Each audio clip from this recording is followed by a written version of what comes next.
It began as nothing more than a simple crush in the summer of 1993, while 20-year-old Crystal Harris was back home on her college break. My plan was to go back to the college that I was attending, finish up my last year, and then start on my career. I wasn't necessarily looking to find somebody to marry, but always looking to date. What I wasn't expecting was to just fall so completely head over heels in love. But that's exactly what happened. And it all started at the local Carlsbad, California restaurant where Crystal worked. I was a waitress and he was a busboy, and I saw him and he was very athletic. He had a great smile, tan. He was very funny. His name was Sean Harris, a 22-year-old college senior finishing his last year of school. Crystal was smitten. We had been flirting all summer, and a bunch of us after work one night were going to go out. He was going, and so I was going, and we hit it off. From that moment on, I mean, we were together. He was fun to be around. Crystal was so excited about him. That fall, it took all Crystal had to tear herself away from her boyfriend and return to school. But after graduating with a finance degree in June 1994, Crystal moved back to Carlsbad and in with Sean. It was a huge step in life. It was exciting. Crystal quickly landed her dream job as a stockbroker, while Sean worked for his family's car dealership in San Diego. He had 2 degrees, a math degree and a computer science degree, but chose not to use them and just sold cars. In January 1996, Crystal and Sean made it official, exchanging vows in a beautiful reception hall in front of friends and family. They seemed like any young couple in love. They just seemed to have a lot of fun with each other. She seemed really happy. The wedding was beautiful, very romantic. I felt really happy and really satisfied. After returning from their honeymoon, the young newlyweds decided to focus on work until they were ready to start a family. Crystal's finance career soared, while Sean seemed content selling cars. But 2 years later, in the summer of 1998, it all came to a screeching halt. We had sold 1 car, so it necessitated me driving him to work. We had an agreed-upon time to pick him up, and for several days, he was not anywhere near ready, and it was frustrating me. One day that June, while driving Sean to work, Crystal voiced her frustrations, and an argument quickly broke out. And he just reaches over and he hits me. It was back of his hand, and it was enough to bruise my skin. It just was shocking. I had never been hit in my life by a man. Realizing that she needed to put space between them immediately, Crystal dropped Sean off, not a word spoken, and headed to work. Once I got to the office, I went into business mode. So it was file a restraining order, file a police report, file for divorce, all of those things. So that's what I did. I just would never put up with being hit by my own husband. Sean was arrested and charged with spousal battery. He moved in with his family and was court-ordered to attend a 52-week anger management program.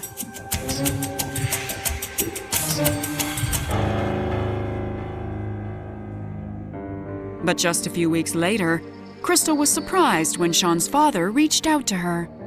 His dad was telling me things like, Sean is all torn apart.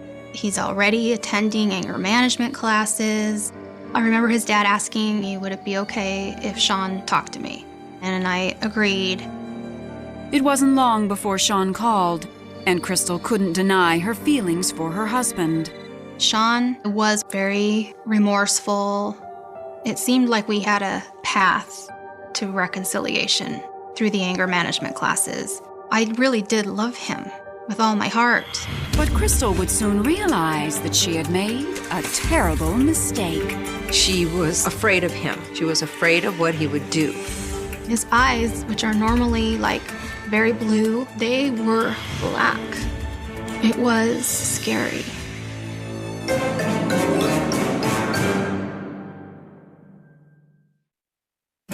In the spring of 1998, a few months after Crystal Harris had her husband Sean arrested, the couple decided to give their marriage another try.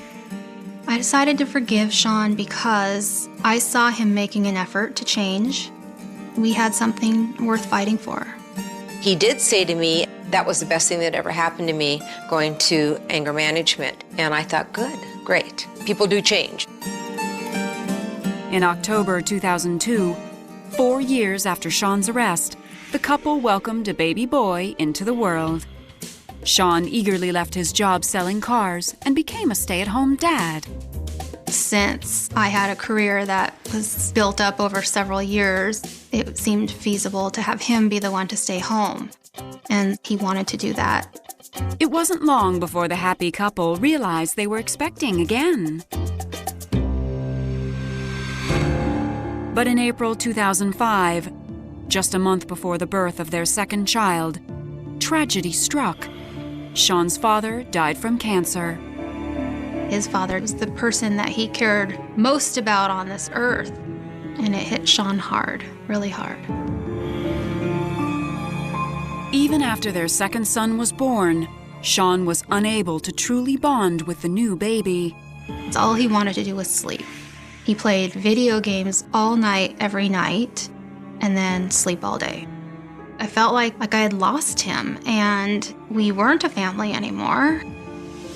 As the months passed, Sean became more detached and distant. Crystal was at her wit's end, even threatening Sean with divorce. But that only made Sean angry. Our arguments would just escalate, and he was starting to say things like, really, you want to start? You want to start? You want to go at it? Let's go. By the winter of 2006, Sean and Crystal were arguing incessantly, and the fights were turning ugly. He grabbed a basket full of all my watches, my bracelets, and just stomped it all. He would just get destructive and terrorizing. Then, in the summer of 2007, another fight became downright vicious. He proceeded to start to lead me around by the back of my neck. He started to push me around. I realized that, this was getting physical and I didn't want it to. That's when he started to fill up these huge, big gulp-sized cups with water and just start throwing them all over my bedroom, all over the bed, all over me. It was horrible. It was just off the charts for no reason. I called 911 and the police came out and Sean left before they got here. Sean was gone for several days, and when he returned home, he was cold as ice. And he told me, I'm sick of you calling the police. I'm sick of you threatening divorce. If you do it again, I'm going to kill you. And he was dead serious. I remember being thrown into a state of shock. It was the first time in my life I felt truly powerless. Desperate to cope with her situation, Crystal decided to do things a little differently. I just thought, what if you're just really nice to him? How can somebody be mean to you if you're just really nice to them? I started going to church. I just reached this point where I was out of options. On March 22, 2008, the day before Easter, Crystal invited Sean to her church with the kids for a holiday celebration. But right away, Crystal could see it was a mistake. Because he so reluctantly came, he was a stick in the mud the whole day. By the time they got into the car, the two were already fighting, and Sean's ugly behavior went into overdrive. And he put his finger right here in that tender part of your throat and started pushing. And it hurt really bad, and I couldn't breathe. The boys were crying, and I was crying. I was so mad at myself for letting it get to the point where they saw something like that happen. Crystal knew she was in a desperate situation. I couldn't see how leaving could work long term. Even if he was arrested, I visualized him out immediately. I was trying to think about survival. How do I stay alive? I decided that my best hope would be to buy a gun, then get a restraining order. And then when he violated the restraining order, I had some protection. There's a 10-day waiting period in the state of California to get a gun. So at this point, all I could do was wait. Crystal anxiously began counting down the days until she realized she already had one tool that could prove more powerful than a weapon. I was like, what? I couldn't fathom that it had come to that point. I'll be damned if this is going to happen to me and I do not have proof.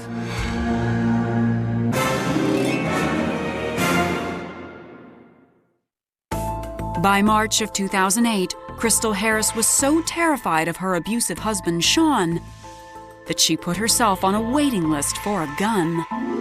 He threatened me with my life. He had hit me in front of my children.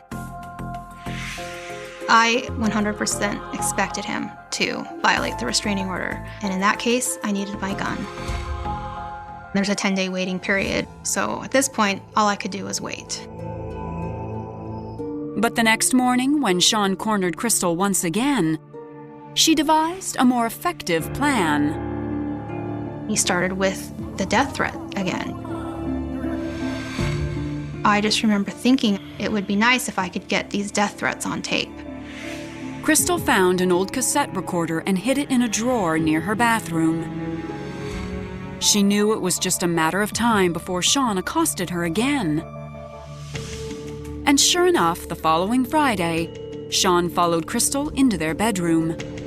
He said that he wanted to have sex. And I said, no, we've been fighting all week. And I'm like, the kids are right upstairs. The answer is no. But Sean wouldn't take no for an answer. And he suddenly grabbed Crystal. I just kept telling him no. He kept saying, this is not up for negotiation. And when I realized that nothing I said mattered, I remembered that I had that tape recorder. So I kind of thought to myself, like, I'll be damned if this is going to happen to me and I do not have proof. Crystal begged Sean to let her use the bathroom. Finally, after a long time, he relented. And I went and I used the bathroom. And when I came out, I opened that drawer and I hit record. The recorder picked up everything as Sean attacked his own wife.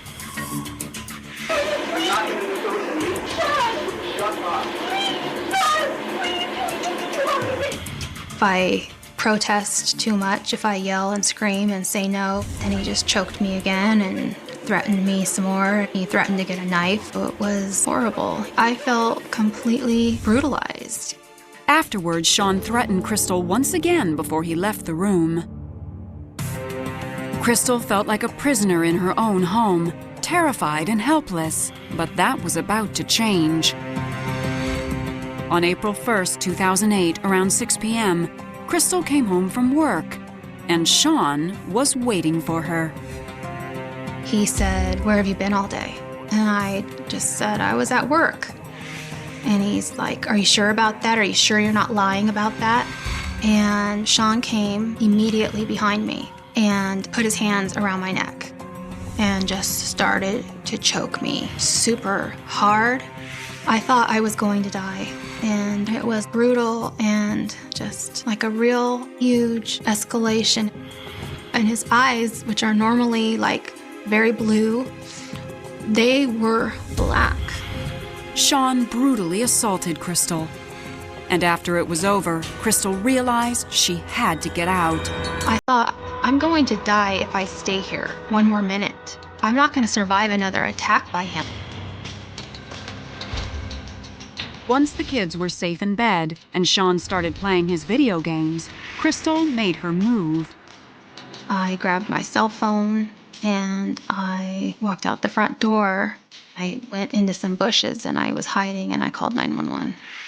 911 emergency. I need the police at my house. My husband just killed me. Stay away from me. Are you inside the house? I'm outside the house. He doesn't know I'm gone. We have dispatched police a few minutes ago. They're driving there as we're talking. Knowing she had Sean's first attack on tape, Crystal waited for police to arrive. She hoped the worst was finally over. But she had no idea one of the most difficult battles of her life was about to begin. It's disgusting, and it is just morally reprehensible. This whole case was such a tragic, horrible situation. If you have a story of marriage gone wrong and would like to appear on this series, go to investigation.discovery.com. The evening of April 1st, 2008, police with weapons drawn surrounded Crystal Harris's husband, Sean. Crystal had accused him of sexually assaulting her. They arrested him without incident. He invoked his right to silence from the get-go. Based on the tape and Crystal's statement, Sean was charged with forcible oral copulation, spousal rape, and sodomy. He would remain in jail while awaiting his trial. Bail was set at $250,000. After about a year and a half in prison, his sister paid cash for his bail. That very day, I just grabbed the boys out of school and I took off for a month. In June 2010, Crystal filed for divorce, and she had to face Sean once more, this time in family court, where she received some disturbing news. Because Crystal was the breadwinner of her family, California law dictated that she had to pay her estranged husband and accused rapist spousal support. The only exception in the law as it existed was if your spouse had tried to kill you. You don't have to pay them spousal support. And there were no other exceptions. The judge says instead of having to pay him $3,000 a month, which is what the regular computer numbers were, I could pay him only $1,000 a month. And that is what I have called the rape discount. Because he thought that since I was raped, I don't have to pay as much. Well, that is just morally reprehensible. You do not make a rape victim pay her own rapist. To add insult to injury, the judge also ordered her to pay $40,000 towards Sean's legal fees. I was horrified by the way that I was treated in the family court, and I told the judge this straight to his face. In August 2010, Sean was brought to trial. He took the stand in his own defense. Sean said it was all consensual. I had to cross-examine him with a straight face. On that audio tape, you can hear the anger. You can hear the threats. That wasn't acting, that was him. On September 13th, 2010, after 2.5 days of deliberation, a jury convicted Sean of forcible oral copulation. They were hung on the remaining charges of spousal rape and sodomy. I think that shows how tough it is to have conclusive evidence of a crime, particularly a sex crime, between spouses. So I was relieved, but I was really angry. I don't feel like I've got justice in a way. On January 24th, 2011, Sean was sentenced to 6 years in prison and was forced to register as a sex offender. That December, Crystal's divorce from Sean was finalized. But she wasn't done fighting. In March of 2012, Crystal took her outrage over her rape discount straight to the California State Capitol, where she lobbied the legislature to change an unjust law. The law already says if your spouse has been convicted of attempted murder or solicitation of murder, that they do not have to pay attorney's fees or alimony. And we're just broadening that existing law to include violent sexual crimes. It's not right that that should ever happen to any other woman. Now on her own, Crystal remains focused on providing her children with a safe and loving home. The kids and I are doing pretty good. It's not easy being a single working mom, that's for sure, but our life now is much more peaceful and we're happy. To this day, Crystal and her family wonder why Sean turned on her like he did. He saw my sister as a strong breadwinner for the family, and he was in this atypical role of the stay-at-home father, and I think it all just culminated of him having to assert his manliness over her in the way that he did. I don't know what happened to him, but whatever happened to him, that's his doing. And we have to just soldier on the best way we know how, the boys and me. Jennifer Rinaldo always knew it took hard work to make a marriage last. But if love and affection are no longer there, sometimes all you can do is throw in the towel. My first marriage, we got married when we were young. I was 19 years old, and things just got hectic. We grew apart, and I just didn't feel appreciated, and our marriage ended. In early 2000, 30-year-old Jennifer was a single mom supporting herself and her 3 sons. She was just getting used to being on her own again when she spotted an intriguing stranger at her local Rhode Island shopping mall. I was out at the mall with one of my children, and I was in line, and he was standing behind me talking about music, and he said something that interested me, so I turned around and started a conversation. The man introduced himself as Jack Rinaldo, a music licensor from Baltimore, Maryland, who was in town for a conference. Jennifer was instantly charmed. He seemed so smart and so sweet and so polite. It just made me want to know more about him. Before they parted, Jack gave Jennifer his email address, and the two began a flirtatious correspondence. We would email each other every day. We would instant message. We would talk for hours. He just seemed so interested in everything about me. He just made me feel like I was the only person in the world that mattered. Jack told me he was 39 years old. He had never been married before. He owned his own music licensing business, and he told me he made substantial amounts of money because several of his songs were in big movies, they would be on commercials, and I thought, wow, this guy is something, you know, he's very successful. Even though he made his money in the music business, Jack told Jennifer his true passion was baseball. Jack told me that he played AAA baseball. He was a pitcher and was very promising, and then he was unfortunately injured and had to stop. Despite that setback, Jack seemed like a man at the top of his game. Our relationship developed over a period of several months. He came up for a few visits and stayed in hotels. He met my sons. I liked that he was very easygoing. My mom liked him a lot. It all seemed so perfect. Until one day, 4 months into their relationship, when Jennifer discovered something about Jack that left her puzzled. One day, I went to the hotel to meet Jack. We were going to go to lunch. We went down to his rented car and got in, and he realized that he left something in the room and had to run back up. So I stayed in the car. He had left his wallet in the center console, and I just thought, I wonder if he has any pictures. So me being curious, I just happened to open the wallet, and I saw his driver's license. And I noticed that the date of birth didn't make any sense. It was 1955, and he told me his birthday was in 1961. And I thought, how odd. Even stranger was Jack's reaction when Jennifer asked him about it.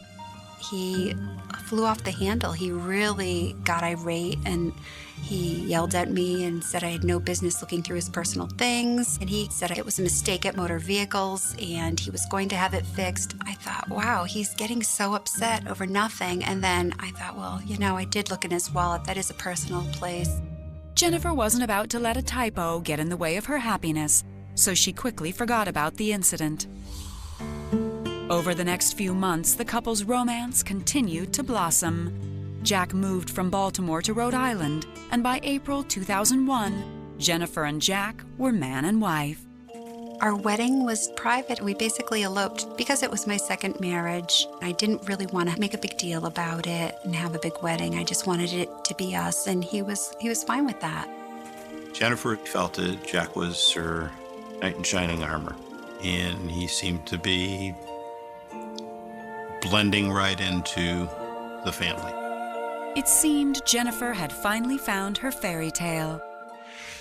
But Jack was no Prince Charming, and in time his dark past would catch up with him. The evening of December 19th, 2007, Jennifer was at home preparing dinner when there was a knock at the front door. It was the police, and they were looking for Jack. They said, we're here to arrest him. And they didn't tell me why. They said, ask him. Before I knew it, the police had cuffs on Jack and they were leading him outside the door.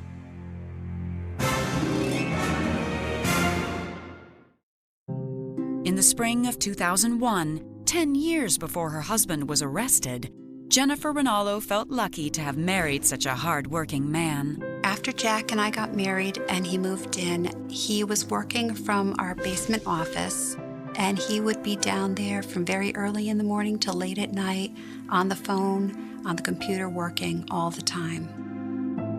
Jack's music licensing business seemed to be going so well that Jennifer didn't think twice about putting his name on the deed to her house. And she was more than happy to trust her new husband with the household finances. Jack told me that he would be paying the mortgage, he would handle all the monthly bills, that I didn't need to open up the mail, he would take care of everything. I had no reason to worry about the finances because he always had money. He always gave me money to spend. Since money was no object, Jennifer quit her job, and for once in her life, she allowed herself to be spoiled and enjoy every minute of it. But just 3 years later, in 2004, Jack's finances took a hit. Jack's business at that time seemed to be not doing as well. He never gave me specifics, but I think there was a point where he stopped giving me money every week. I felt like I needed to go back to work. I wanted to have my own money. I still never paid any of the bills. I was asking if he needed any help, and he would tell me everything's fine, everything's being taken care of. Don't worry about it. Despite her husband's reassurances, Jennifer went back to work, while Jack began yearning for the good old days of his past. Jack loved to talk about baseball. He would tell me about his pitching days and how great he was. Jack loved playing catch with us. He loved going out to the fields and hitting us fly balls. He always talked about he wanted to play again. So in the spring of 2006, when Jack was offered a chance to work with a local kids' baseball team, it wasn't a surprise that he jumped at the opportunity. He would go to every single practice, and he became very good friends with the parents and the captain of the team and the manager of the team. And the kids loved him. The parents thought he was wonderful, and he just seemed to be really in his element when he was with the baseball team. Later that year, Jack announced he'd come up with a new venture that would combine his two passions, baseball and business. Jack wanted to have a baseball academy where he could train children. Jack indicated that there wouldn't be a big investment. I thought it was just a great way for him to get involved and to do what he loved to do because he missed it so much. Over the next year, Jack had a ball coaching the team, and Jennifer was thrilled to see her husband so happy.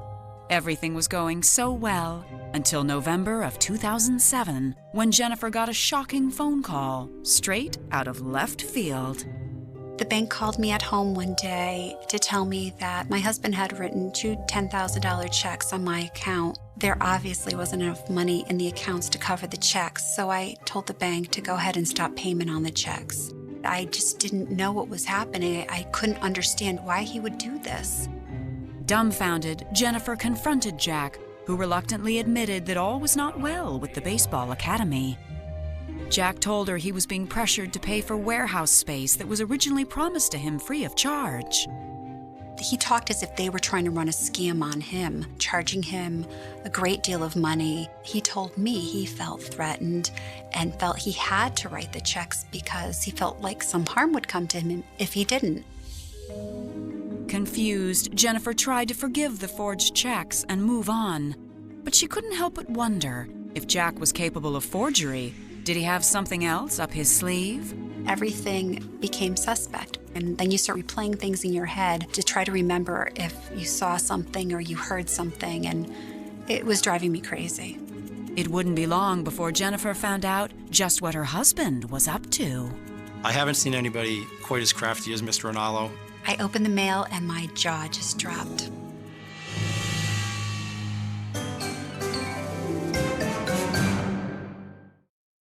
In November of 2007, Jennifer Rinaldo was trying to forgive her husband for forging her signature on 2 $10,000 checks. But just a month later, she was thrown yet another curveball. I had come home from work one day. I started to prepare dinner. My son walked through the door and said, "Mom, the police are here. They're looking for Jack." They said, we're here to arrest him. And they didn't tell me why. They said, "Ask him." I was just thinking, this has to be a mistake. When Jack came upstairs, the police took him into custody. Jack told me it was a misunderstanding. It had to do with the checks, and that once he explained, it would be fine. Jack was charged with writing bad checks and released a few hours later pending a court date to determine his punishment. Once home, Jack did his best to put Jennifer's mind at ease. He assured me that he was going to take care of everything. It wasn't a big problem, it wasn't a big deal, and he would handle it, and for me not to worry about it. And I thought, I'm going to let him take care of this, and I'm not going to worry about it. But the Rhode Island State Police detectives weren't so easily convinced. They decided to do some digging into Jack's past, and what they discovered was stunning. When I ran his prints, there was actually 3 different names that were attached to those fingerprints, one being Jack Rinaldo, Jack Norris, and Jack Dorvis. They were connected to numerous arrests dating back to the early 80s in the state of Florida. Investigators learned that Jack had a lengthy rap sheet that included petty theft, forgery, and financial scams. Detectives decided to keep a wary eye on Jack Rinaldo as they continued trying to determine who he really was. Meanwhile, back in Cumberland, Jennifer just wanted her life with Jack to get back to normal. But on February 25, 2008, things took an unfortunate turn. I was at work and the phone rang, and my coworker answered it and said, "Your husband's on the phone." He said, "It's an emergency." I went to the phone and it was Jack, and he said, "I've been arrested." He didn't tell me why. He just very calmly told me what I needed to do and to meet him down at the state police. Jennifer rushed to the police station. Once there, the detectives delivered a stunning blow. The detective told me that the baseball team that he was running was a scam and that these people were angry and wanted their money back. I thought, this can't be. I don't understand what's happening, but this has to be a mistake.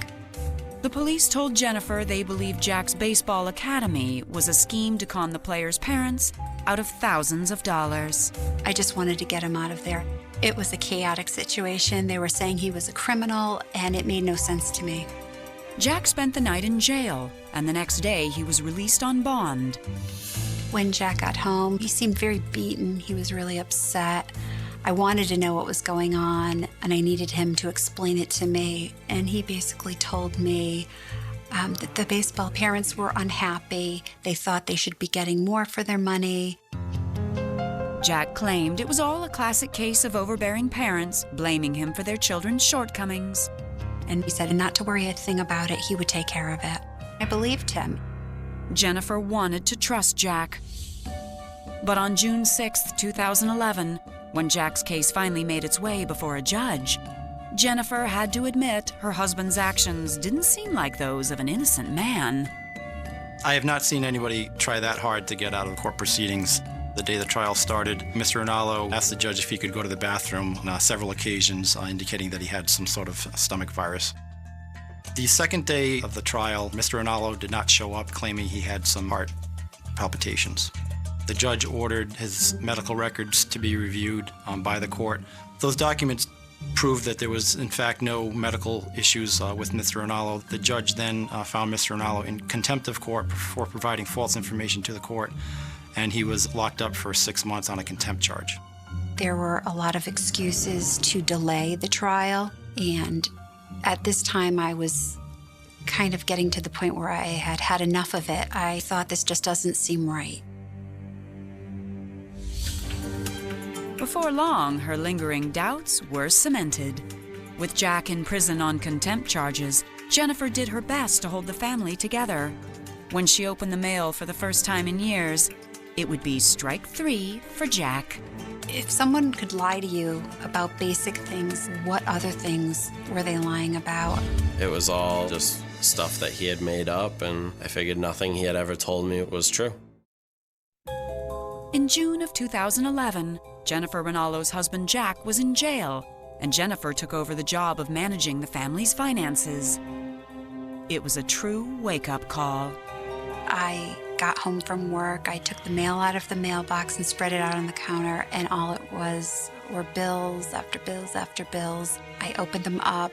I found a large package from the mortgage company stating that they were foreclosing on my home in 3 weeks' time. And that wasn't all. I opened the water bill, the electric bill, the gas bill. They were $12,000, $8,000, $5,000. Jack had not paid the utility bills in 5 years, and I was just in awe. And I began making phone calls to find out how this happened, and I was told he was writing letters stating that someone in our home was terminally ill. That's why they hadn't shut anything off. That's why they allowed him to not pay the bills.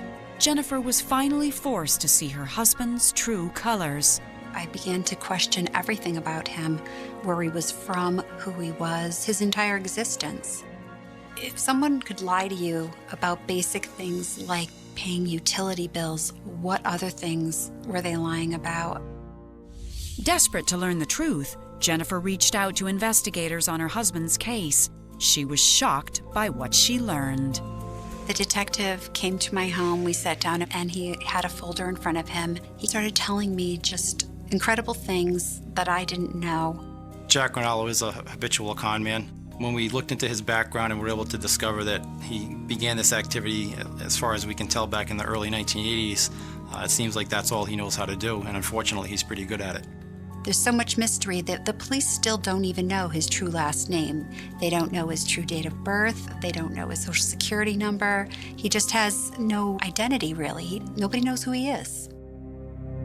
The detective told Jennifer that in 1983, Jack had been in trouble in Florida for petty theft. He moved to Maryland, where in 1999, he landed in hot water for running his first fake baseball academy. When Jack landed in Rhode Island, he was up to his old antics again. Jack had come up with a plot to scam the families of young baseball players out of more than $60,000. And detectives were now certain they knew how he had done it. Mr. Ronaldo presented the fact that he was a former professional baseball player for the Baltimore Orioles and that he still had affiliation with the team. The parents had to pay a $3,000 fee to join this team. And what Mr. Ronaldo explained to the parents was that this fee would be matched by the Baltimore Orioles throughout the season. Jack had also convinced one of the parents to loan him another $30,000 to help with the team's startup costs. The money itself never went towards anything towards the team. We were able to determine that he used the money for his own personal gain.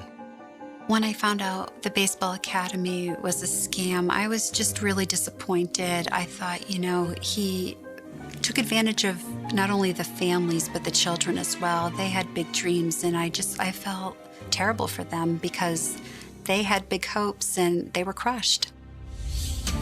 With so many strikes against him, Jennifer decided it was time for Jack to be benched for good.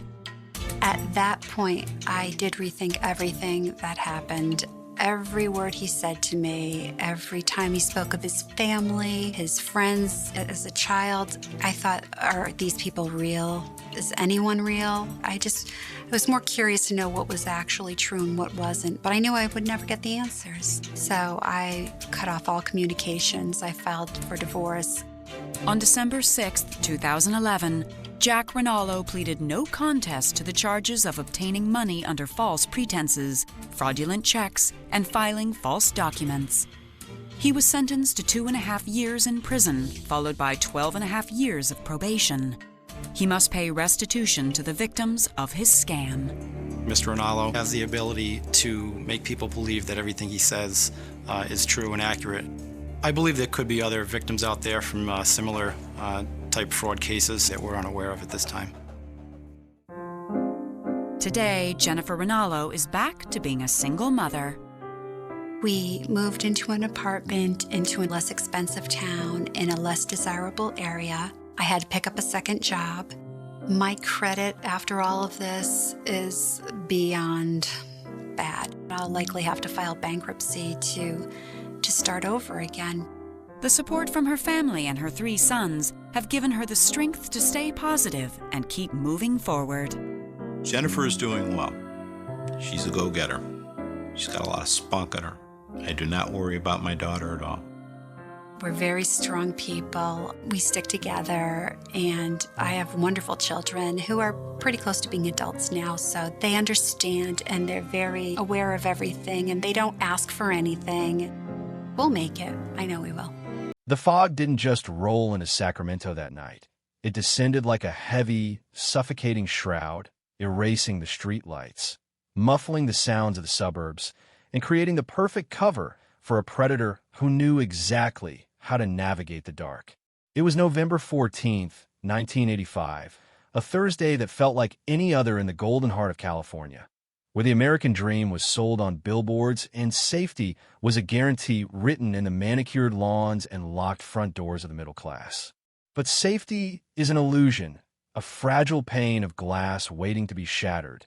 And on Elm Street, that glass was about to break with a violence that would echo for 4 decades. Inside the quiet, ranch-style home at the end of the cul-de-sac, 23-year-old Sarah Jenkins was asleep, unaware that her life was being timed by the ticking of a watch on a stranger's wrist, unaware that the shadow moving across her backyard wasn't a trick of the moonlight, but a man who had walked these streets in daylight, a man who knew the patrol schedules because he was the one writing them. This wasn't a robbery gone wrong. This was a hunt. The intruder didn't stumble. He glided. He bypassed the squeaky floorboard in the hallway with the precision of someone who studied blueprints, or perhaps someone who knew how to move through spaces without leaving a trace, a skill honed not by a criminal, but by a professional. The silence of the house was broken only by the hum of the refrigerator and the distant, rhythmic barking of a dog 2 streets over, a dog that sensed what the humans missed, a disruption in the atmosphere, a malice that tasted like copper and ozone. When the window latch clicked, it wasn't a clumsy force. It was a practiced, delicate maneuver. He was inside. The air in the house changed instantly, charged with a terrifying kinetic energy. Sarah never had a chance to reach for the phone, never had a moment to scream for the neighbors who were sleeping soundly just 50 feet away. The attack was brutal, swift, and calculated, an explosion of violence that stood in stark contrast to the sterile, organized nature of the entry.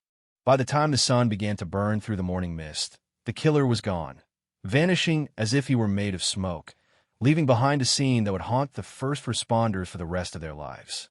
The discovery was made at 8:15 a.m. by a neighbor, a retiree named Martha, who noticed the front door was slightly ajar, a detail so small yet so wrong in a neighborhood where order was religion. Her call to 911 was a jagged, hysterical plea that shattered the morning calm. "There's blood," she screamed, her voice cracking over the dispatch radio. "There's blood everywhere." Within minutes, the sirens began to wail, a rising chorus of panic that drew residents out of their homes in bathrobes and slippers, clutching coffee mugs, their faces pale with the dawning realization that the bubble had burst. The police cruisers screeched to a halt, tires smoking, painting the gray morning with chaotic splashes of red and blue light. The first officer on the scene, a rookie named Distinctive for his nervous energy, vomited in the rose bushes before he could even radio for backup. It was a slaughterhouse, but amidst the chaos, amidst the frantic activity of the paramedics who knew they were too late, there was something else, something chillingly precise about the scene. The bindings used on Sarah were intricate, knots that held tight without slipping, knots that suggested training, discipline, control. The entry point was clean. No fingerprints on the window pane. No muddy boot prints in the hallway. It was as if a ghost had committed murder. Detectives Miller and Hayes, veterans of the force with whiskey on their breath and cynicism in their eyes, arrived 20 minutes later, ducking under the yellow crime scene do not cross tape that was already fluttering in the breeze. They surveyed the carnage with the detached professionalism of men who had seen the worst of humanity, but even they paused, exchanging a look that spoke volumes. This wasn't a drifter. This wasn't a drug addict looking for quick cash. This was organized. He knew what he was doing, Miller muttered, crouching beside the broken window, his flashlight beam dancing over the undisturbed dust on the sill. Look at this. He didn't scramble in. He vaulted. Controlled entry. The investigation began with a fury, a desperate scramble to find a lead before the trail went cold. They canvassed the neighborhood, knocking on every door, asking the same questions. Did you see anything? Did you hear anything? The answers were frustratingly uniform. No, nothing, just the wind. But there was a witness, though they didn't know it yet. A young boy, paper route bag slung over his shoulder, had seen a car parked 3 blocks away at 4 a.m. A sedan, unmarked, domestic.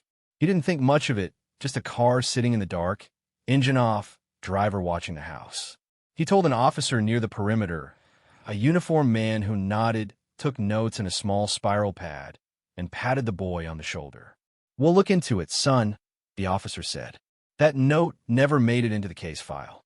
It disappeared, lost in the shuffle of paperwork, or perhaps misplaced by a hand that knew exactly what it was doing. The media descended like vultures. News vans clogged the cul-de-sac, reporters with hair-sprayed helmets and grim expressions broadcasting live, using words like maniac, monster, and phantom. The headline the next morning screamed in bold, black ink, "Suburban Nightmare." Who killed Sarah? The community was paralyzed. Hardware stores sold out of deadbolts and window locks within hours. Fathers sat on porches with shotguns across their laps. Mothers refused to let children play outside past dusk. The fear was palpable, a heavy, toxic fog that refused to lift. The police department was under immense pressure. The chief held press conferences, his face glistening with sweat under the hot studio lights, promising justice, promising a swift arrest. "We are turning over every stone," he declared, his voice booming with authority. No one is above the law. The irony of those words would not be felt for decades. As weeks turned into months, the investigation hit a wall of silence. The physical evidence was frustratingly scarce. In 1985, DNA profiling was a futuristic dream, not a standard tool.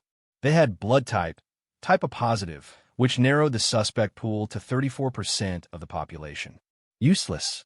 They had fiber evidence, microscopic threads of dark blue polyester found on the window frame, common enough to be from a factory worker's uniform, a mechanic's coveralls, or a police officer's trousers. They chased leads that went nowhere. The jealous ex-boyfriend with the alibi that checked out. The creepy janitor at Sarah's office who had been seen staring too long. The drifter arrested 3 towns over who confessed to everything just to get a warm meal, only to be ruled out by timeline impossibilities. The detectives worked double shifts, their eyes rimmed with red, drinking stale coffee and staring at the murder board until the photos blurred into a mosaic of failure. And all the while, the killer was watching. He wasn't hiding in a cabin in the woods. He wasn't fleeing across state lines. He was right there. He was in the briefing room, standing in the back, arms crossed, listening to the theories. He was at the donut shop where the patrolmen gathered to vent their frustrations. He was driving the same streets, patrolling the same neighborhoods, waving at the neighbors who were terrified of him. He was the fox guarding the hen house, and he was hungry for more. The psychological toll on the community was devastating. Without an arrest, the fear mutated into paranoia. Neighbors looked at neighbors with suspicion. A strange car on the street triggered a flurry of phone calls to the precinct. The trust that held the community together was eroding, replaced by a survivalist instinct that turned every shadow into a threat. The case began to cool. The headlines moved from the front page to the metro section, then to the back pages, until they disappeared altogether. The task force was downsized. Detectives were reassigned to fresher, hotter cases, gang shootings, drug busts, domestic disputes that ended in tragedy but were easily solved. Sarah's file, a thick accordion folder bulging with reports and crime scene photos, was moved from the active desk to the bottom drawer and eventually to the archives in the basement, a dimly lit purgatory for the unsolved. But the file didn't die. It sat there, a paper tombstone, waiting for a technology that hadn't been invented yet, waiting for science to catch up to the perfect crime. But cold cases have a way of haunting the people left behind. For Sarah's parents, time didn't heal. It just calcified the pain. They kept her room exactly as she left it, a museum of a life interrupted. The The stuffed animals on the bed, the posters on the wall, the perfume bottle on the vanity gathering dust, artifacts of a ghost. They call the station every week, then every month, then every year. "Any news?" Sarah's father would ask, his voice growing raspier with age and grief.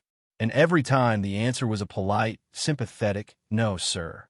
We're still looking." But they weren't looking. Not really. The world had moved on. The 80s bled into the 90s. The fashion changed. The music changed. The skyline of Sacramento changed. The technological revolution arrived. Computers replaced typewriters. Cell phones replaced pagers. And in a lab halfway across the country, a scientist was looking at a double helix structure, unlocking the genetic code that would eventually become the key to Pandora's box. It wasn't until 2000 that the first crack in the wall of silence appeared, though nobody heard it at the time.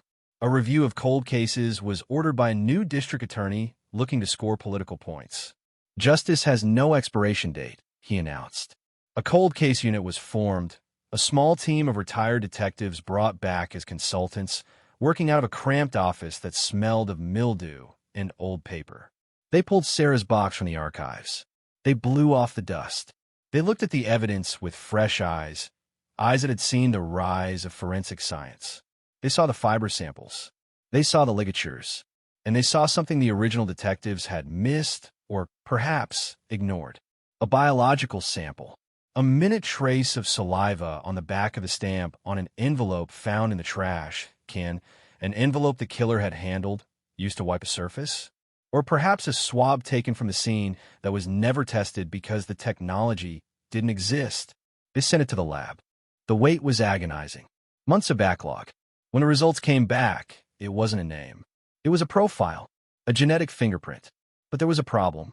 The profile didn't match anyone in the Cody's database. The killer had never been arrested for a felony. He was a ghost in the system.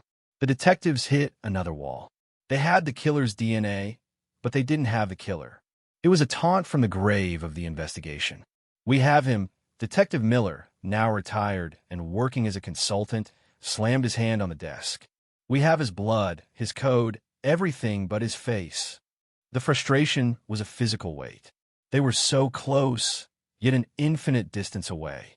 The case went cold again, but this time it was a different kind of cold. It was a frozen potential. The key was in the lock. They just couldn't turn it. Then came the era of genealogy. The Golden State Killer arrest changed everything. It wasn't about criminal databases anymore. It was about family trees. It was about third cousins and great aunts spitting into tubes to find out their heritage, unknowingly building a web that would snare monsters. In 2023, the decision was made.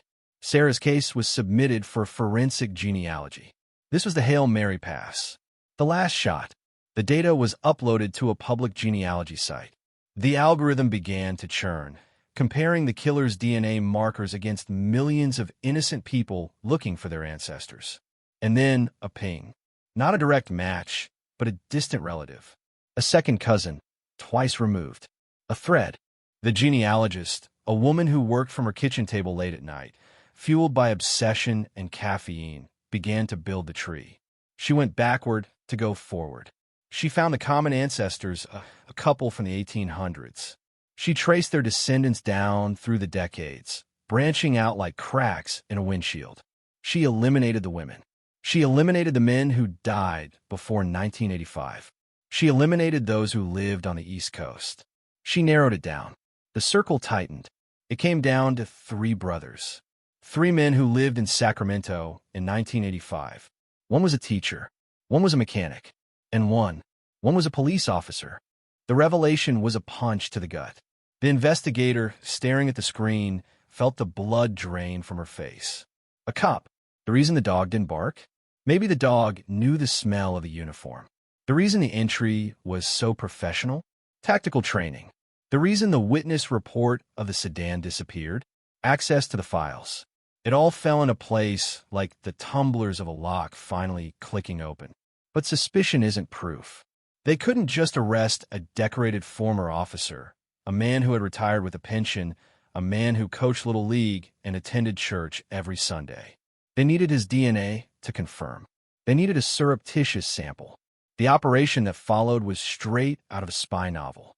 Surveillance teams were deployed.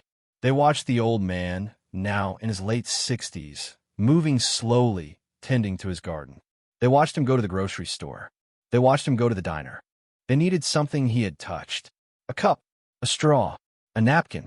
For 3 days, he was a ghost, leaving nothing behind. He was careful, even in his old age. Paranoid? Or just disciplined? Finally, on the 4th day, he went to a fast food joint. He ordered a coffee and a burger. He sat by the window. The surveillance team held their breath. He ate. He drank. He crumpled the wrapper and the cup, and he took them with him.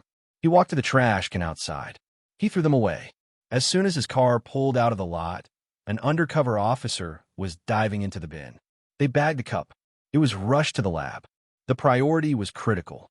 The styrofoam cup, stained with the residue of cheap black coffee and the saliva of a man who believed himself invisible, traveled through the city in the back of an unmarked van like a holy relic, a chalice of truth that held the power to rewrite history. Inside the state crime lab, the atmosphere was sterile, cold, and vibrating with a tension that made the fluorescent lights seem to hum a little louder. The technician, a woman named Elena who wasn't even born when Sarah Jenkins took her last breath, handled the sample with the reverence of a bomb disposal expert, her gloved hands steady, her eyes locked behind protective goggles. The process of extraction was slow, a chemical striptease that peeled away the layers of the present to reveal the genetic code of the past. The DNA from the cup was isolated, amplified, and then fed into the sequencer, a machine that turned biology into data, turning the very essence of a human being into a string of numbers and peaks on a computer screen. For 48 hours, the team waited. Sleep was a luxury no one could afford. The coffee pot in the break room was drained and refilled a dozen times. Detectives paced the hallway, their footsteps echoing the restless rhythm of a hunt nearing its kill. And then the screen flickered. The graph populated. The profile from the cup overlaid with the profile from the 1985 crime scene.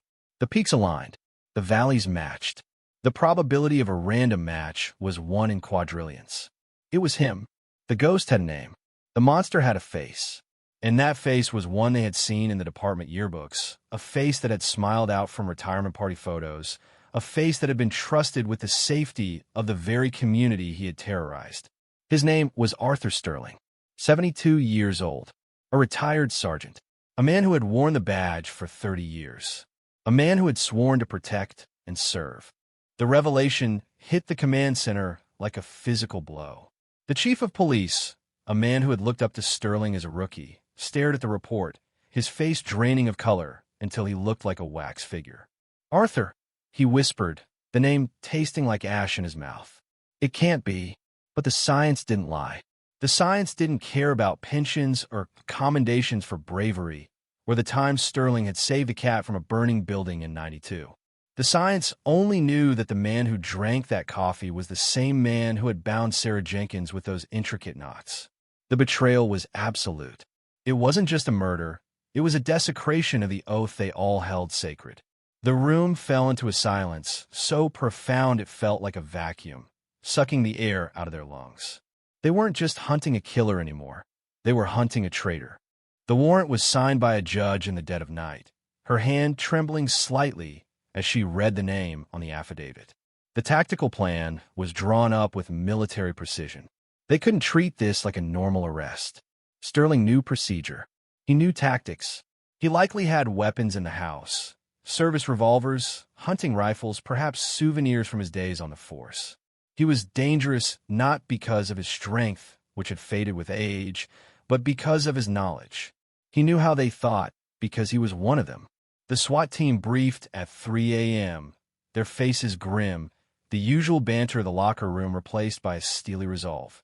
They were going to take down a brother officer, a Blue Falcon, and there was no room for error. The convoy moved out under the cover of darkness, a silent snake of black SUVs winding through the sleeping suburbs, heading toward a modest 2-story house in a quiet cul-de-sac just 5 miles from where Sarah Jenkins had died. The irony was suffocating. Sterling lived in a neighborhood exactly like the one he had terrorized. Manicured lawns, Basketball hoops in driveways. American flags waving gently on porches. He was hiding in plain sight, camouflaged by the very normalcy he had destroyed for others. The team surrounded the house. Snipers took positions on the rooftops of adjacent homes. The perimeter was sealed. At 6 a.m., as the first light of dawn began to bleed into the sky, the silence was shattered. "Arthur Sterling, this is the police. We have a warrant for your arrest. Come out with your hands up." The bullhorn blasted through the morning air, waking the neighbors, sending dogs into a frenzy. Curtains twitched. Porch lights flickered on. People peered out, confused, rubbing sleep from their eyes, expecting to see a fire truck or an ambulance, not a militarized force pointing assault rifles at the home of the nice old man who walked his golden retriever every evening. Inside the house, there was movement. A shadow passed a window. The tactical commander held his breath. Was he going for a gun? Was this going to end in a firefight? The seconds stretched into hours. "Come out, Arthur. It's over." The front door unlocked. The sound was distinct, a heavy clunk that echoed down the street. The door swung open slowly, and there he was, Arthur Sterling. He wasn't wearing body armor. He wasn't holding a weapon. He was wearing flannel pajamas and slippers. He looked confused, frail, like a grandfather woken from a nap. He stepped onto the porch, shielding his eyes from the blinding tactical lights. "What's this?" he called out, his voice shaking. "What's going on?" It was a performance, a masterclass in deception. He was playing the senile old man, the victim of a terrible mistake. But the eyes were alert. They scanned the perimeter, counting the officers, assessing the angles. The predator was still in there, trapped in a decaying cage. "Get on the ground. Now!" The command was screamed by a dozen voices. Sterling hesitated, then slowly, painfully, lowered himself to his knees. The team moved in, a wave of black uniforms swarming the porch. They cuffed him. The metal clicked shut. The sound was final. As they hauled him up, the neighbors began to gather on the lawns, a growing crowd of shocked faces. "That's Artie," someone yelled. "You've got the wrong guy. He's a cop." The disbelief was palpable. How could this be? Artie, who fixed the Widow Johnson's sink. Artie, who gave out full-size candy bars on Halloween. The cognitive dissonance was almost painful. They were looking at a monster, but all they could see was a neighbor. Sterling didn't look at them. He kept his head down, his expression unreadable, as he was led to the back of the armored vehicle. He didn't say a word. He didn't ask why. He knew. The drive back to the station was a funeral procession for a reputation. The news broke before they even arrived. The leak had sprung, and the headlines were already being typed. Former officer arrested in 1985 cold case. The city woke up to a shockwave.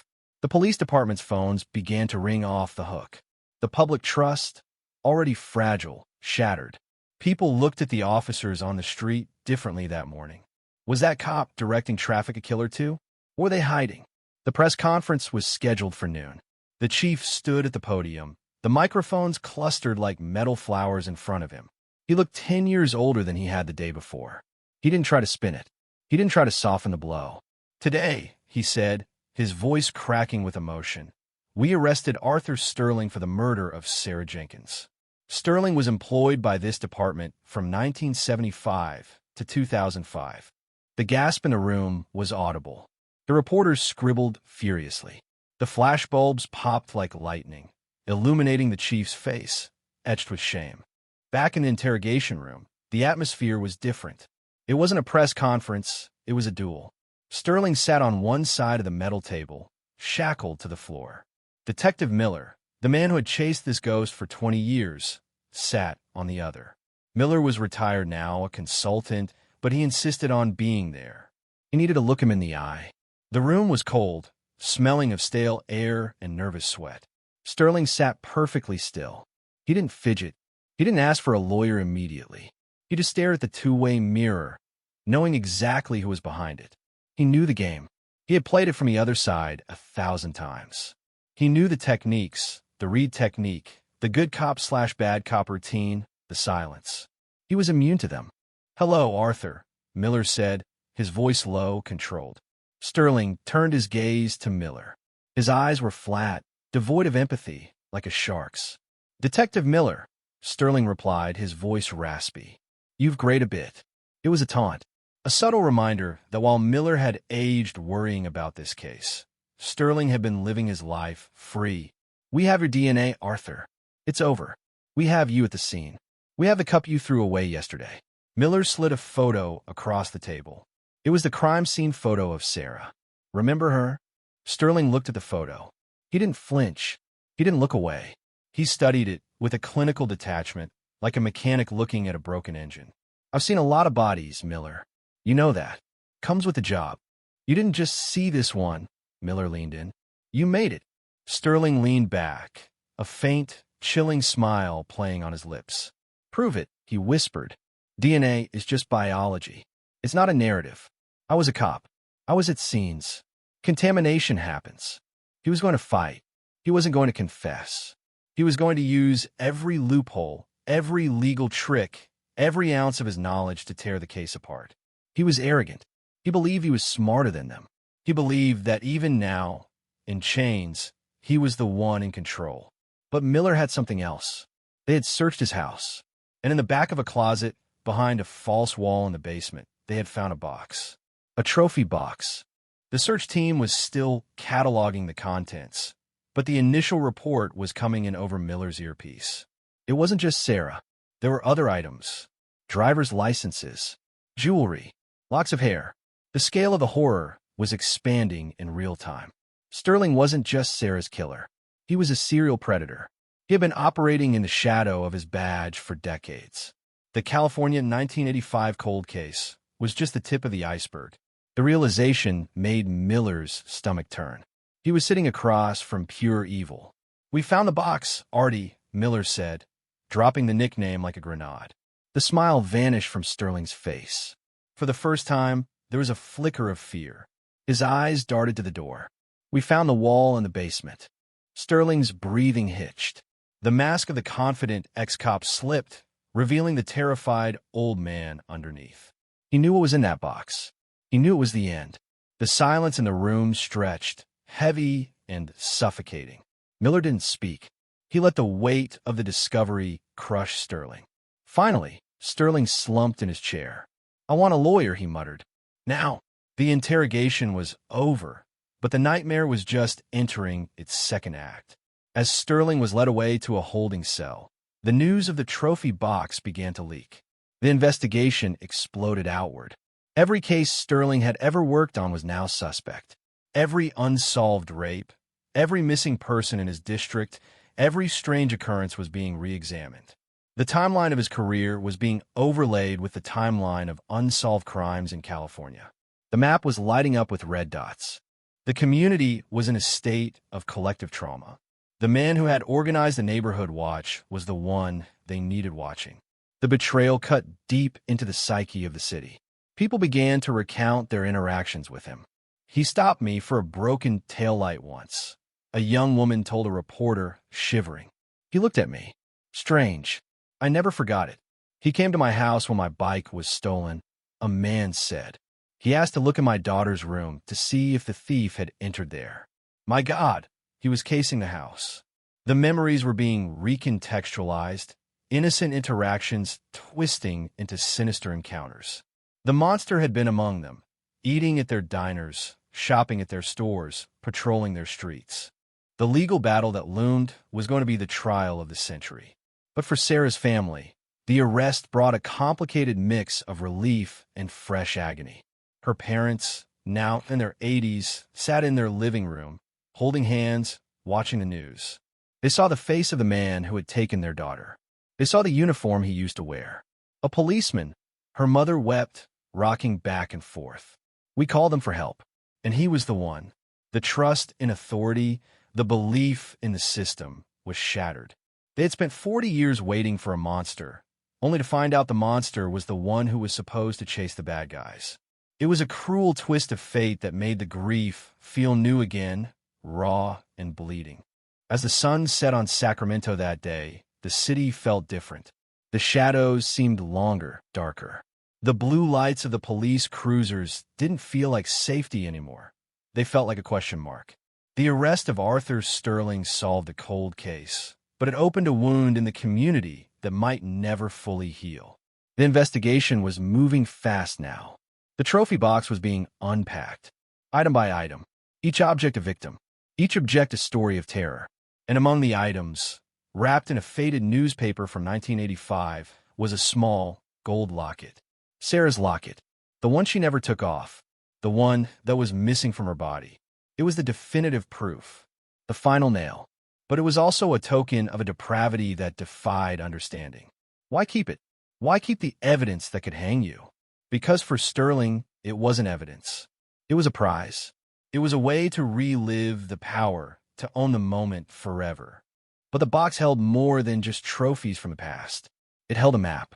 A hand-drawn map of a remote area in the foothills, marked with X's. The investigators looked at it with dread. Were these burial sites? Were there more victims out there, waiting to be found? The cold case of 1985 had become a hot case of 2023, a sprawling, horrific saga that was just beginning to unfurl its dark wings. The focus shifted from the interrogation room to the foothills. The cadaver dogs were brought in. The excavators were fueled up. The hunt for the truth was moving from the lab to the dirt. And Arthur Sterling sat in his cell, staring at the concrete wall, his secrets no longer his own, his legacy of service turned into a legacy of slaughter. The box sat on the stainless steel table in the evidence processing room, an ordinary cardboard container that had once held a toaster oven, now the receptacle of the city's nightmares. It was taped shut with duct tape that had yellowed and grown brittle with age, the adhesive giving way with a dry, tearing sound that echoed like a gasp in the sterile silence. Detective Miller, his hands encased in blue latex, lifted the lid. The smell that wafted out wasn't of decay, but of stagnation, the scent of old paper, tarnished metal, and secrets kept in the dark for too long. Inside, it wasn't a chaotic jumble. It was an archive. Arthur Sterling, the meticulous sergeant, the man who wrote spotless reports, had curated his kills with the same obsessive precision he applied to his police work. Each item was placed in a small, clear sandwich bag. Each bag was labeled with a date. The first item Miller pulled out was a driver's license. The plastic was cracked, the lamination peeling at the corners. The face smiling back was young, hopeful, framed by feathered hair that placed it squarely in the late 70s. Julie Baker, D.O.B., May 12, 1958. Miller felt a cold sweat prickle the back of his neck. Julie Baker wasn't a murder victim. She was a missing person case from 1979, a case that had gone cold faster than a corpse in winter. Her car had been found abandoned on the side of Highway 50 with a flat tire. The theory was she had hitched a ride. The theory was wrong. She had met an officer who stopped to help, an officer who offered a ride to safety, an officer who kept her license as a souvenir of the night she vanished from the earth. Next came a silver bracelet with a charm shaped like a unicorn, then a single pearl earring, then a jagged piece of a floral dress cut with scissors. The room seemed to shrink with every item placed on the table. There were 12 bags, 12 dates, 12 lives interrupted, stolen, or destroyed. And at the bottom, wrapped in a linen handkerchief that was stiff with dried, brown stains, was the map. It was drawn on the back of a police shift schedule from October 1984. The lines were drawn in blue ballpoint pen, shaky but deliberate. It depicted a stretch of the Sierra Nevada foothills, a desolate area known for its scrub oak and rocky terrain, a place where people went to hike and get lost. There were 3 X marks, not near the trails, deeply secluded, accessible only by an old fire road that had been closed to the public for decades. The implications were catastrophic. This wasn't just about Sarah Jenkins anymore. This was a serial predator who had used the badge not just as a shield, but as a hunting license. The timeline of the dates on the bags corresponded perfectly with Sterling's days off, his sick leaves, his vacation times. While his colleagues were at barbecues or watching football, Sterling was out there, in the dark, collecting his trophies. The realization made the detectives in the room feel physically ill. They had shared patrol cars with this man. They had drunk coffee with him. They had trusted him with their lives. And all the while, he was a monster in blue, a wolf who didn't just wear sheep's clothing, he wore the shepherd's. The order to excavate came down within the hour. It was a massive operation. The location on the map was rugged, unforgiving terrain. Heavy machinery was brought in, backhoes, bulldozers, floodlights that turned the night into a harsh, artificial day. The convoy of trucks rumbled up the winding mountain roads, a funeral procession of steel and determination. At the site, the air was thin and cold. The cadaver dogs were deployed first. These animals, trained to detect the scent of death even decades later, moved through the brush with focused intensity. Their handlers watched their every twitch, every pause. At the first X mark, a dog named Buster stopped. He circled a patch of disturbed earth, overgrown with manzanita bushes. He sat down. He barked once, a sharp, piercing sound that cut through the wind. The dig began. It was slow, agonizing work. They couldn't just rip the earth apart. They had to peel it back layer by layer, like archaeologists uncovering a lost civilization. But they weren't looking for pottery shards. They were looking for bones. As the sun began to crest over the mountains, painting the sky in hues of bruised purple and blood orange, the first discovery was made. A fragment of a rib cage, then a femur, then a skull.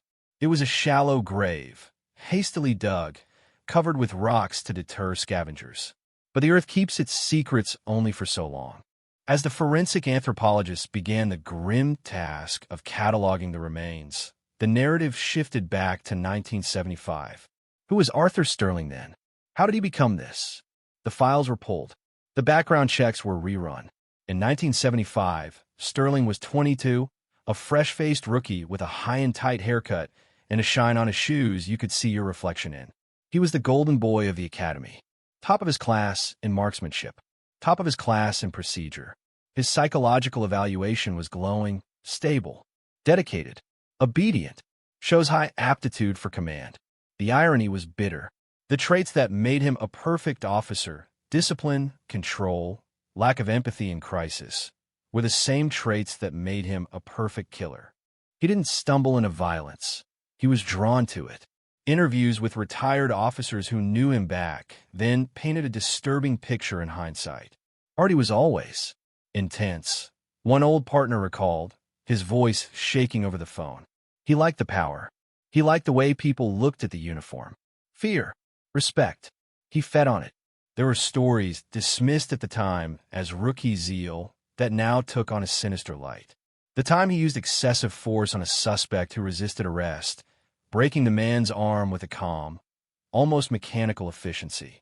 The time he volunteered for the graveyard shift for 3 years straight, claiming he liked the quiet where nobody was watching, the quiet where he could hunt.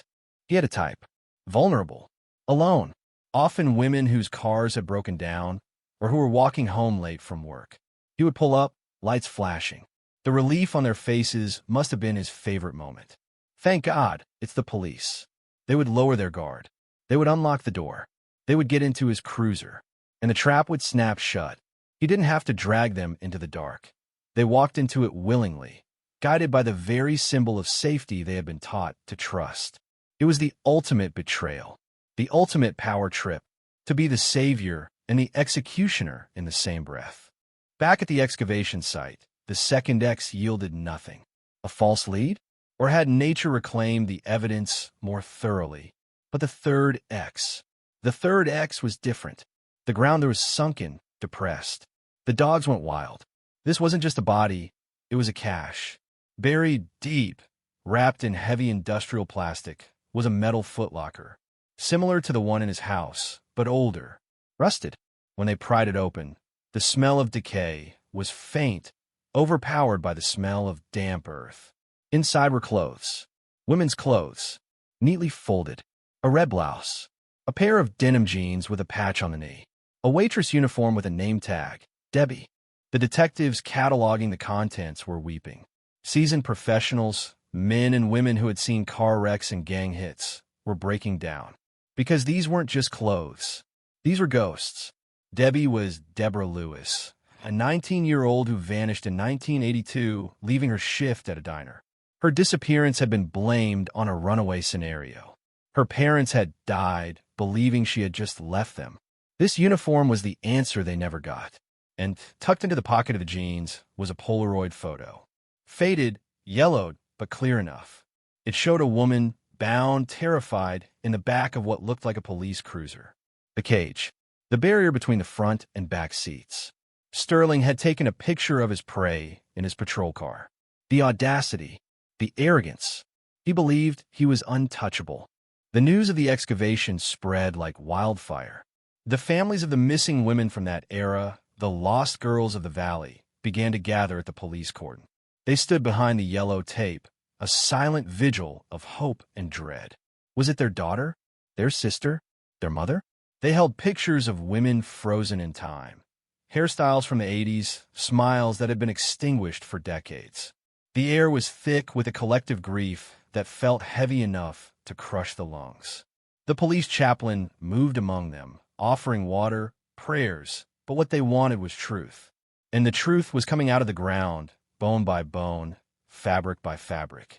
Meanwhile, in the interrogation room, Sterling was watching the news on a small TV they had rolled in. A tactic: show him the inevitable. Show him his world collapsing. He watched the footage of the excavators with a blank expression. He didn't look remorseful. He looked annoyed, like a man whose private collection had been disturbed by rude guests.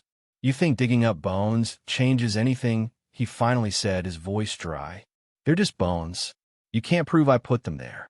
He was clinging to the denial like a lifeline, but the noose was tightening. The forensic team found something in the footlocker that Sterling had missed. A fingerprint? No, something better. A receipt. A faded, thermal paper receipt from a hardware store, dated 2 days before Deborah Lewis disappeared. For a shovel and a bag of lime. And it was signed, A. Sterling. The receipt had been stuck between the folds of the plastic lining, preserved by the lack of oxygen. It was the smoking gun.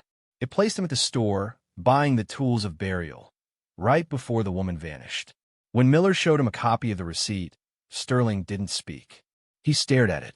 His eye twitched. A small, involuntary spasm. The crack in the armor was widening. He knew he was done. But a predator like Sterling doesn't just give up. He negotiates. He bargains. He looks for a way to maintain control, even in defeat. "I can tell you where the others are," he said softly, leaning forward, the chains rattling. "But I want something." The audacity of the demand stunned the room. He was in no position to bargain. He was facing the death penalty in a state that still had it on the books, even if they rarely used it. But he had information. He had the locations of bodies that weren't on the map, bodies that the dogs might never find. He was holding the families hostage one last time. "I want off death row," he said. "Life without parole, and a window on my cell. That's the deal." The district attorney was called. The moral dilemma was excruciating. Do you make a deal with the devil to give families peace? Do you let a monster live out his days looking at the sky so a mother can bury her child? The debate raged behind closed doors. The families were consulted. It was a heartbreaking meeting. Tears, anger, screams. But in the end, the consensus was clear. "Bring them home," Deborah Lewis's brother said, his voice breaking. "We don't care if he rots in a cell or rots in hell. Just give us our girls back." The deal was struck. Sterling was given a pad of paper and a pen, and he began to write. He wrote for hours. Names, dates, locations, details only the killer could know. He filled 10 pages. 10 pages of horror. He confessed to 8 murders. 8 women. Sarah Jenkins was the last. The one that got him caught. The one whose DNA finally screamed from the grave. But there were others. The Jane Does found in irrigation ditches. The runaways who were never reported missing. He had been a prolific, efficient engine of death, operating under the color of authority for 20 years. As the sun set on the second day of the excavation, the magnitude of the case was fully realized. This wasn't just a cold case solved. It was the unmasking of one of the state's most prolific serial killers. The media dubbed him the Blue Phantom, a name that would go down in infamy alongside the Zodiac and the Golden State Killer. But names didn't matter to the families standing by the dirt road. All that mattered was the slow, respectful procession of coroners' vans leaving the site, carrying the remains of the stolen lives. The trial of Arthur Sterling wasn't just a legal proceeding. It was a public exorcism. The courtroom in downtown Sacramento was packed to capacity every single day, the air thick with a tension that felt less like anticipation and more like a collective holding of breath. Outside, the satellite trucks formed a maze of cables and generators, broadcasting live to a nation horrified by the betrayal. Inside, the gallery was a sea of grief.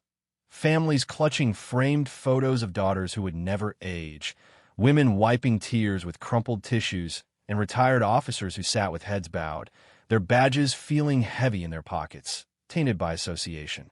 Sterling sat at the defense table, a small, gray figure in an ill-fitting orange jumpsuit, chained to the floor. He didn't look like a monster. He looked like a grandfather who had gotten lost on his way to the park. But when he raised his eyes, the illusion shattered. They were cold, dead, shark-like eyes that scanned the room with a terrifying detachment. The prosecution, led by District Attorney Elena Rodriguez, a woman known for her steel-trap mind and fiery closing arguments, laid out the case with surgical precision. She didn't just present facts. She wove a narrative of calculated evil. This man, she pointed a finger that trembled slightly with rage, didn't just kill these women. He hunted them. He used the trust we place in law enforcement as a weapon. The jury, 12 ordinary citizens pulled from their lives to stare into the abyss, listened in rapt silence. They saw the photos. The crime scene shots that were usually sealed were projected onto the large screen. The brutality was undeniable. The ligatures, the positioning, the trophies. Each image was a punch to the gut, a testament to a depravity that defied comprehension. When the DNA evidence was introduced, the courtroom went silent. The scientist from the cold case lab took the stand. She explained the science in clear, undeniable terms. The odds of the DNA on Sarah Jenkins's bindings belonging to anyone other than Arthur Sterling were 1 in a quadrillion. It was a mathematical certainty. Sterling's defense attorney, a court-appointed lawyer who looked like he hadn't slept in weeks, tried to poke holes. Contamination, he argued. Mishandling of evidence. But the science held firm. The chain of custody was unbreakable. The cup from the trash can. The saliva on the stamp. The match was perfect. Sterling watched the testimony with a smirk, a small, infuriating curl of the lip that made the families want to leap over the railing and tear him apart. Then came the testimony of the surviving victim. Yes, there was one. A woman named Karen, now in her 50s, who had escaped Sterling in 1982. She had been dismissed at the time as hysterical, a drug addict making things up. Her file had been buried, but she was here now. She walked to the stand with a cane, her hands shaking, but her voice was steady. He pulled me over, she told the jury, her eyes locked on Sterling. He said my taillight was out. He asked me to step out of the car. And then, he hit me. She described the struggle, the zip ties, the smell of his cologne, Old Spice and stale tobacco. How she managed to kick him, gouge his eye, and run into the cornfield. How he laughed as he chased her. He didn't run, she said, chilling the room. He walked, like he knew he'd catch me. She escaped by hiding in a drainage ditch for 6 hours until sunrise. When she went to the police the next day, they took a report and never called her back. Who was the officer? The DA asked gently. Karen pointed a shaking finger at the defense table. Him. It was him. The gasp in the courtroom was audible. Sterling didn't flinch. He just stared at her, as if memorizing her face for a collection he could no longer keep. The cross-examination was brutal, but Karen held her ground. She was the voice of the voiceless, the one who got away to tell the tale. Her testimony was the emotional anchor the prosecution needed. It humanized the horror. It wasn't just about dead bodies. It was about the terror of being hunted by the law itself. But the most devastating moment came when the contents of the trophy box were introduced. The jury saw the locket, the driver's licenses, the hair, and then the map that led to the bodies in the foothills. The forensic anthropologist took the stand, describing the remains found at the sites marked by Sterling. We found Deborah Lewis, she said, her voice cracking. We found traces of 3 others. The weight of the evidence was crushing. There was no way to explain away a map drawn by his own hand, leading to bodies only the killer could know about. The defense team looked defeated. They knew it. Sterling knew it. The trial lasted 3 weeks. 3 weeks of reliving a nightmare. When the closing arguments began, Rodriguez didn't use notes. She walked back and forth in front of the jury box, making eye contact with every juror. Arthur Sterling, she said, betrayed every oath he ever took. He betrayed his badge. He betrayed his community. But most of all, he betrayed humanity. He took lives because he could, because he enjoyed it.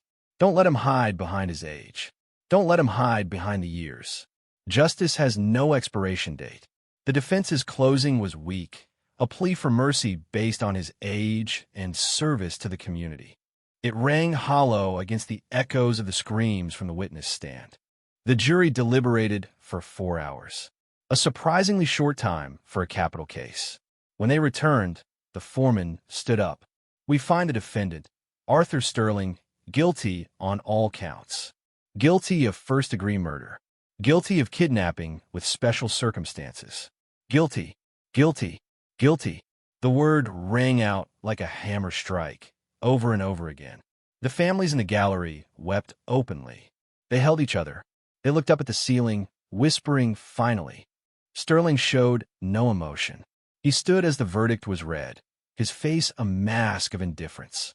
He was resigned to his fate, or perhaps he was already somewhere else in his mind, reliving his past glories in the dark theater of his memory.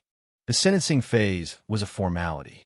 The deal had been struck to avoid the death penalty in exchange for the location of the other bodies, but the judge had discretion on the conditions.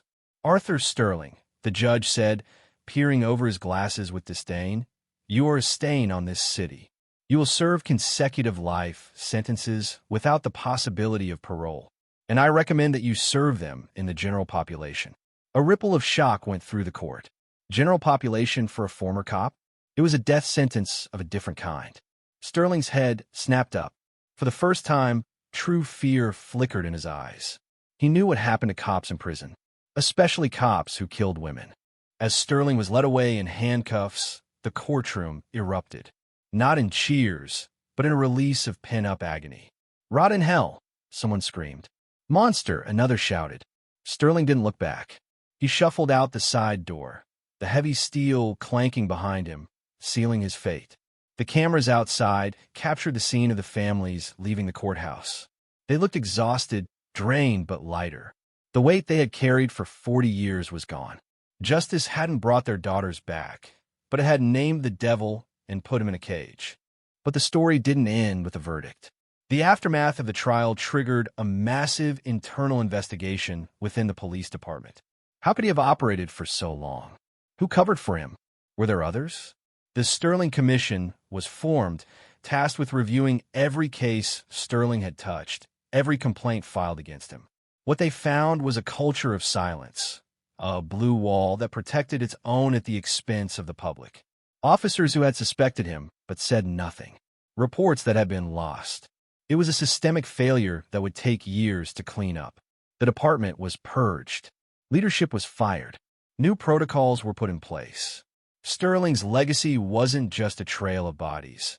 It was the destruction of an institution.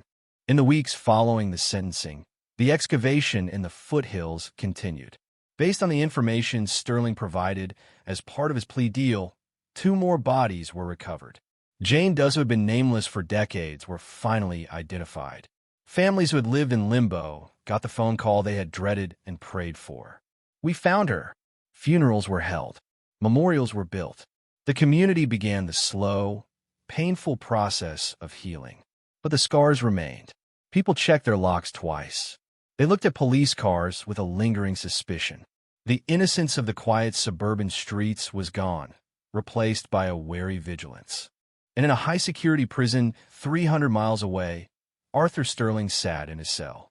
It wasn't the windowless box he had feared, but it was close. He was isolated, kept away from the general population for his own protection, though the guards looked at him with the same disgust as the inmates.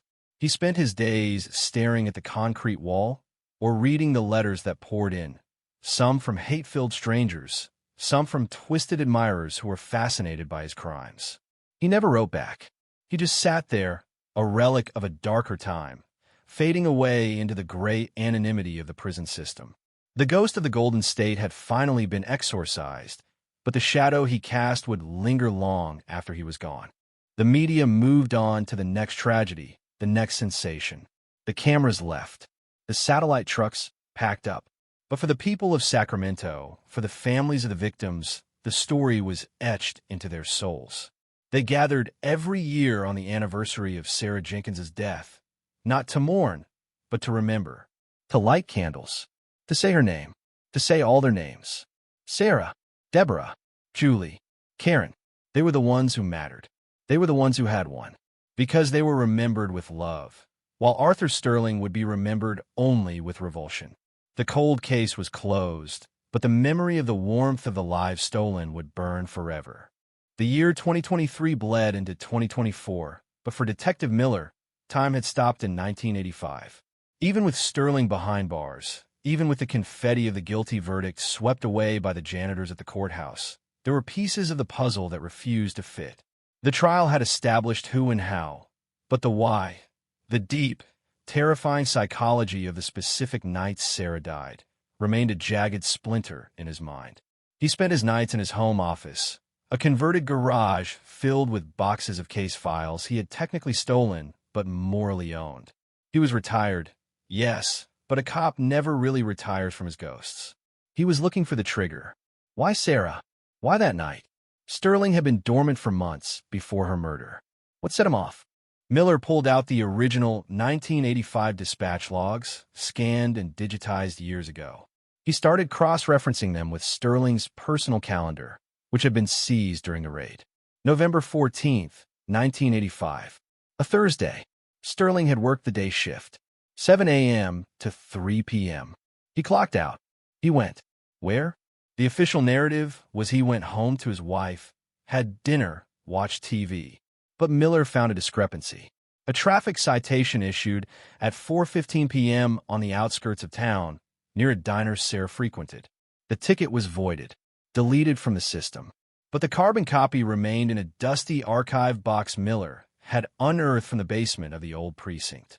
The signature on the void request? Sergeant A. Sterling. He had been stalking her. Not just that night. That afternoon. He had seen her. Maybe she smiled at him. Maybe she cut him off in traffic. Maybe she just looked like she had too much life in her, and he wanted to take it. Miller closed his eyes and let the scene play out in his head, not as a detective, but as a profiler. The hunter spotting the prey. The rush. The decision. He didn't go home. He went to prepare. He went to his kit. The rope. The mask. The gloves. He waited for darkness. He parked his car blocks away, as the witness had said. He walked through the backyards, a shadow among shadows. But there was something else, a detail from the crime scene photos that had always bothered Miller. The phone. The phone in the hallway was off the hook. Not ripped out of the wall, just off, dangling. Why? If she never made a call, why was it off? Miller zoomed in on the high-resolution scan of the photo. There was a smudge on the receiver, a smudge that looked like makeup? Foundation? He picked up the phone and dialed the number of the old crime lab tech, a man named Henderson who was now in a nursing home, but whose mind was still sharp as a tack. Henderson, Miller said without preamble. The Jenkins phone. Did we ever test the receiver for transfer? Henderson's voice crackled over the line. Miller? Is it you? It's 2 a.m. Just answer the question. A pause. We dusted it for prints. Found nothing. Smudges. What kind of smudges? Grease. Oil. Maybe face cream. Miller hung up. Face cream. Sarah put face cream on before bed. If the phone was off the hook and had her face cream on it, she had tried to make a call. She had tried to dial. But who? The call log showed no outgoing calls connecting. Miller went back to the timeline. The attack happened between 2 o'clock and 3 a.m. If she tried to call, she must have heard him. She must have known someone was there. The terror wasn't sudden. It was prolonged. She was awake. She was listening to the footsteps. She was trying to silently dial for help. And then, he cut the line? No, the line wasn't cut. He just stopped her. Miller felt a chill. Sterling hadn't just broken in. He had toyed with her. He had let her hear him. He had let her reach for the phone. And then he had been there in the doorway, watching. This psychological torture was a signature they hadn't fully attributed to him. It wasn't just about the kill. It was about the dominance. The realization made Miller nauseous. He poured himself a whiskey, his hand trembling. He needed to know what happened in those final minutes. He needed to know if she spoke to him, if he spoke to her. He went back to the interview tapes with Sterling, the ones from after the plea deal, where he was supposedly coming clean. He found the tape labeled Jenkins' confession. He put in the player. "Tell us about Sarah," the DA asked on the tape. Sterling's voice was calm, almost bored. "She was asleep. I woke her up." "Stop." Miller hit rewind. "She was asleep." Liar. The phone said otherwise. The smudge said otherwise. Sterling was still holding back. He was still keeping secrets, little nuggets of power he refused to give up. He wanted them to think he was a silent assassin, a phantom. But the truth was Messier. The truth was he liked the fear. He liked the interaction. Miller decided to visit him. One last time. He drove to the prison the next morning. The drive was a blur of gray highway and grim determination. He showed his badge, retired but still carrying weight, and was escorted to the visitation room. Sterling was brought in, shackled, looking older, frielier. He sat down behind the glass. He picked up the phone. "Miller," he rasped. "Come to say goodbye." "I know about the phone, Arthur," Miller said, his voice flat. Sterling blinked. A tiny, almost imperceptible reaction. The phone, in the hallway, off the hook, with her makeup on it. "She wasn't asleep, Arthur. She was trying to call for help. You let her try." Sterling stared at him. The silence stretched. Then, a slow, cruel smile spread across his face. "You're good, Miller. Better than I gave you credit for." "Did she say anything?" Miller asked, leaning forward, his forehead touching the glass. "Did she beg?" Sterling chuckled, a dry, rattling sound. "She asked, 'Is that you, officer?'" The words hit Miller like a physical blow. "Is that you, officer?" She had seen him before.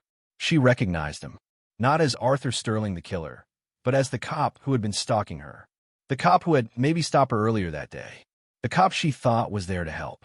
"She thought I was responding to a prowler call," Sterling whispered, his eyes gleaming with malicious delight. "She saw the uniform. I wore it that night, under my coat. I took the coat off when I got inside. She saw the badge. She relaxed. For a second, just for a second. She put the phone down. She said, 'Thank God, you're here.'" Miller recoiled. The horror of it was absolute. The ultimate betrayal. She died thinking she was saved. She died looking at the symbol of protection. That was the secret Sterling had kept. That was the twist of the knife he had saved for himself. "You sick son of a bitch," Miller breathed. Sterling just laughed, a low, guttural sound that followed Miller all the way out of the prison, all the way back to his car, all the way back to a world that suddenly felt much darker. This new information changed everything. It wasn't just a break-in. It was a calculated entrapment using the authority of the state. Miller drove to Sarah's parents' house. They were gone now, passed away years ago, but her sister, Emily, still lived in the area. He knocked on her door. She answered, a woman in her 60s with Sarah's eyes. "Detective?" she asked, surprised. "Is it over? Is he dead?" "No," Miller said gently. I found something out. Something I think you should know. Or maybe you shouldn't. But I promised I'd tell you the truth." He told her. He told her about the phone, about the uniform, about the last words. Emily listened in silence, tears streaming down her face. But then, something shifted in her expression. A look of relief. She wasn't alone in the dark, Emily whispered. She thought help had arrived. She didn't die terrified of a monster in the shadows. She died, confused. Maybe that's better. Maybe that's a small mercy. Miller hadn't thought of it that way. He saw only the cruelty. She saw a glimmer of peace in the deception. It was a perspective only a grieving sister could have. "Thank you for telling me," she said. "It means—" He didn't take her hope. Not until the very end. Miller left the house, feeling a strange sense of closure. The monster had tried to claim the ultimate victory, the terror of his victim. But in a twisted way, His disguise had shielded her from the full horror of her reality for a few precious seconds. It was a fragile comfort, but it was something. As he drove away, the sun broke through the clouds, illuminating the street where Sarah used to play. The case was closed. The files could go back in a box. The ghost of Arthur Sterling was locked away in concrete. But the memory of Sarah, the girl who trusted, the girl who hoped, that would stay. The media never got wind of the officer detail. Miller kept it out of the official report. Some truths are too heavy for the public. Some truths belong only to the families and the detectives who carry them. The headline "Cold Case Solved" was enough for the world. But for Miller, the real headline was the betrayal. And he would carry that knowledge to his grave, a silent guardian of the final, tragic secret of 1985. While Arthur Sterling rotted in a concrete box, the institution that had unwittingly sheltered him was being dismantled brick by brick. The Sacramento Police Department, a monolith of law and order for over a century, found itself standing in the crater of a moral impact event. The Sterling scandal wasn't just a local embarrassment. It was a national indictment of the very culture of policing. The badge, once a shield against chaos, had been weaponized by one of their own, and the public demanded to know how a wolf had worn the shepherd's clothing for 30 years without a single alarm bell ringing. The answer came in the form of the Sterling Commission, an independent task force led by a retired federal judge known for his ruthless adherence to transparency. Their mandate was simple: burn the deadwood, find the enablers, expose the silence. The investigation into the department was as harrowing as the hunt for the killer himself. Investigators combed through decades of personnel files, internal affairs complaints, and disciplinary records that had been sealed in the basement archives. What they found was a terrifying topography of systemic failure. It wasn't that nobody knew, it was that nobody wanted to know. There were red flags that had been painted over with the brush of camaraderie. In 1979, a rookie officer had reported Sterling for aggressive behavior during a traffic stop. The report was filed, reviewed by a sergeant who was Sterling's drinking buddy, and dismissed as rookie jitters. In 1984, a woman accused Sterling of stalking her after he responded to a noise complaint at her apartment. She withdrew the complaint 2 days later, terrified. The file noted simply, "Complainant uncooperative." The blue wall of silence was no longer a metaphor. It was a documented conspiracy of inaction. The Commission's final report, a 500-page autopsy of the department's soul, was released to a stunned public. It detailed how Sterling had manipulated the system, volunteering for shifts in districts with high crime rates where disappearances went unnoticed, how he had lost evidence in cases that might have implicated him, and how he had cultivated an image of the hard-charging cop that made him untouchable. The fallout was immediate. The chief of police resigned in disgrace. 3 captains were fired. The Internal Affairs Division was completely dissolved and rebuilt from the ground up with civilian oversight. The era of policing themselves was dead, buried in the same grave as Sterling's victims. But the most chilling legacy of Arthur Sterling wasn't the administrative purge. It was the psychological profile that emerged from his time in prison. He became a specimen, a dark curiosity for the behavioral science units of the FBI and criminal psychologists worldwide. Dr. Eris Thorne, a renowned expert in law enforcement psychopathy, spent months interviewing Sterling in a small, soundproof room at the penitentiary. These weren't interrogations. They were dissections of a mind. Thorne wanted to understand the authority predator, a killer who doesn't hide from the light but uses the light to blind his victims. Sterling, stripped of his badge and his freedom, was surprisingly candid with Thorne. He spoke of the rush, not just of the kill, but of the control. When you turn on those lights, Sterling told him, his voice devoid of emotion, the world stops. People freeze. They give you everything. Their trust, their fear, their lives. It's the ultimate power. He described the uniform not as a duty, but as a costume, a magical cloak that made him invisible to suspicion. He admitted to fantasizing about his crimes while sitting in roll call, surrounded by other officers. He admitted to driving past crime scenes he had created, waving at the detectives, offering to help with the perimeter. The audacity was his drug. Thorne's subsequent paper, The Wolf in the Fold, The Psychology of the Blue Phantom, became mandatory reading at Quantico.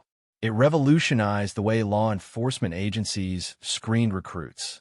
The Sterling Protocol was developed, a rigorous battery of psychological tests designed to detect the specific traits of narcissism, sadism, and Machiavellian manipulation that Sterling had masked so well.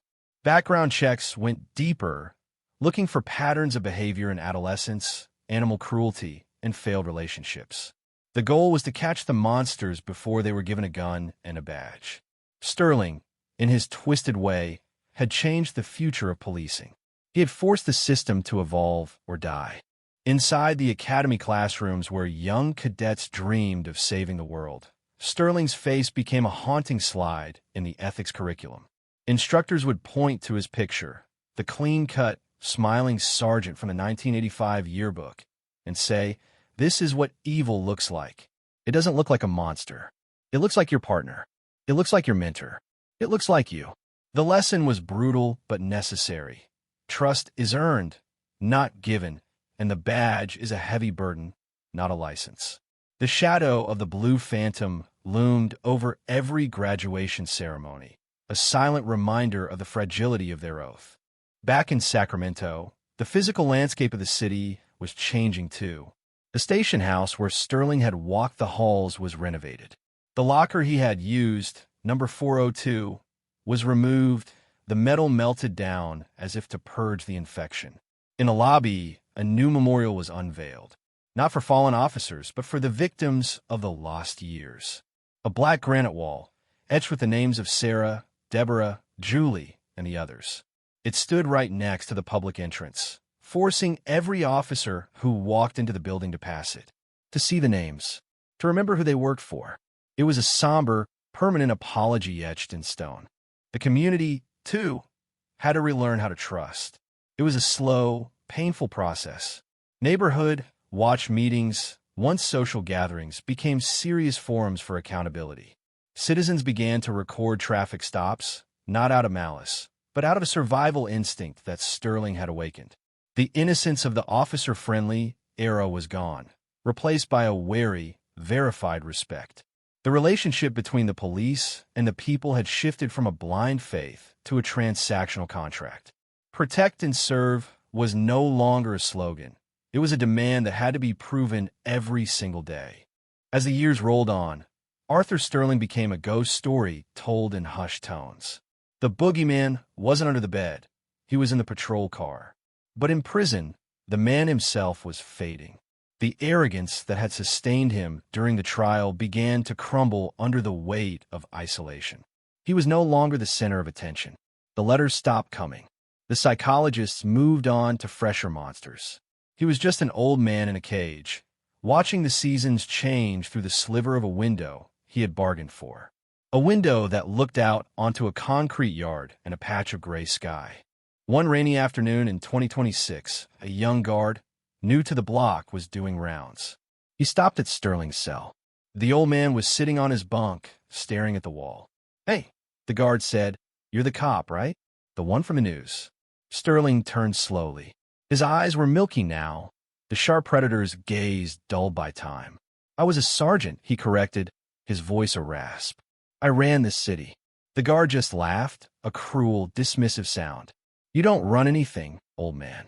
You're just a number. 85942. That's all you are." He walked away, whistling. Sterling watched him go, and for the first time in 40 years, he felt it. The powerlessness, the irrelevance, the crushing weight of being nobody. The cycle was complete. The man who had stolen power from the vulnerable was now the most vulnerable thing in the world. He was forgotten, and in the end, that was the only justice that truly mattered. The city had moved on. The department had healed. The families had found peace. And Arthur Sterling was left alone with the only thing he had truly created, a legacy of ash. The seasons in Sacramento have a way of blurring together, the heat of the valley summers bleeding into the golden haze of autumn. But for the families of the victims, the calendar was marked not by weather, but by anniversaries. It was November 14th again, 41 years since Sarah Jenkins took her last breath. In the early days, this date had been a wound, a raw, gaping reminder of loss. Then, during the investigation, it became a battle cry. Now, finally, it was something else. It was a reclaiming. At the newly dedicated Memorial Park, a small crowd gathered as the sun began to dip below the horizon, painting the sky in bruises of purple and orange.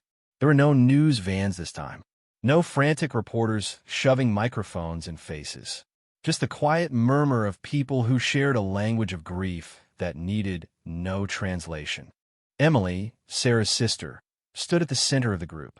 Her hair was silver now, her face lined with the map of a life lived in the shadow of a tragedy, but her eyes were clear. Beside her stood Karen, the woman who had escaped Sterling's car in 1982. They held hands, two pillars of survival in a world that had tried to knock them down. They didn't talk about the trial anymore. They didn't talk about the monster rotting in a cell 300 miles away.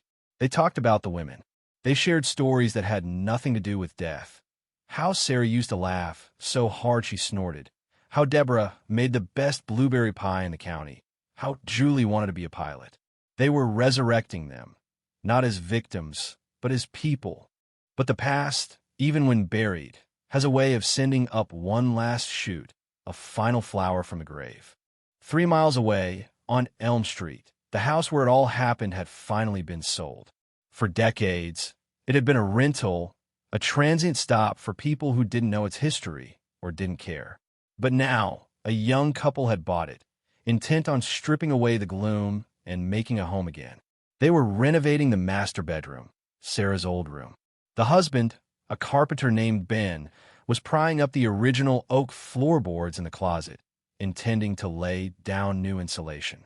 The wood groaned and snapped, resisting the crowbar, holding on to its secrets. As Ben lifted a particularly stubborn plank in the back corner, he saw something wedged between the joists. It wasn't a weapon. It wasn't a trophy. It was a shoebox. A standard, cardboard shoebox from a department store that had closed in the 90s. It was covered in a thick layer of gray dust, undisturbed for 4 decades. Ben pulled it out, coughing as the dust motes danced in the construction lights. He called his wife. They sat on the floor, surrounded by sawdust and history, and opened the lid. Inside, there was no darkness.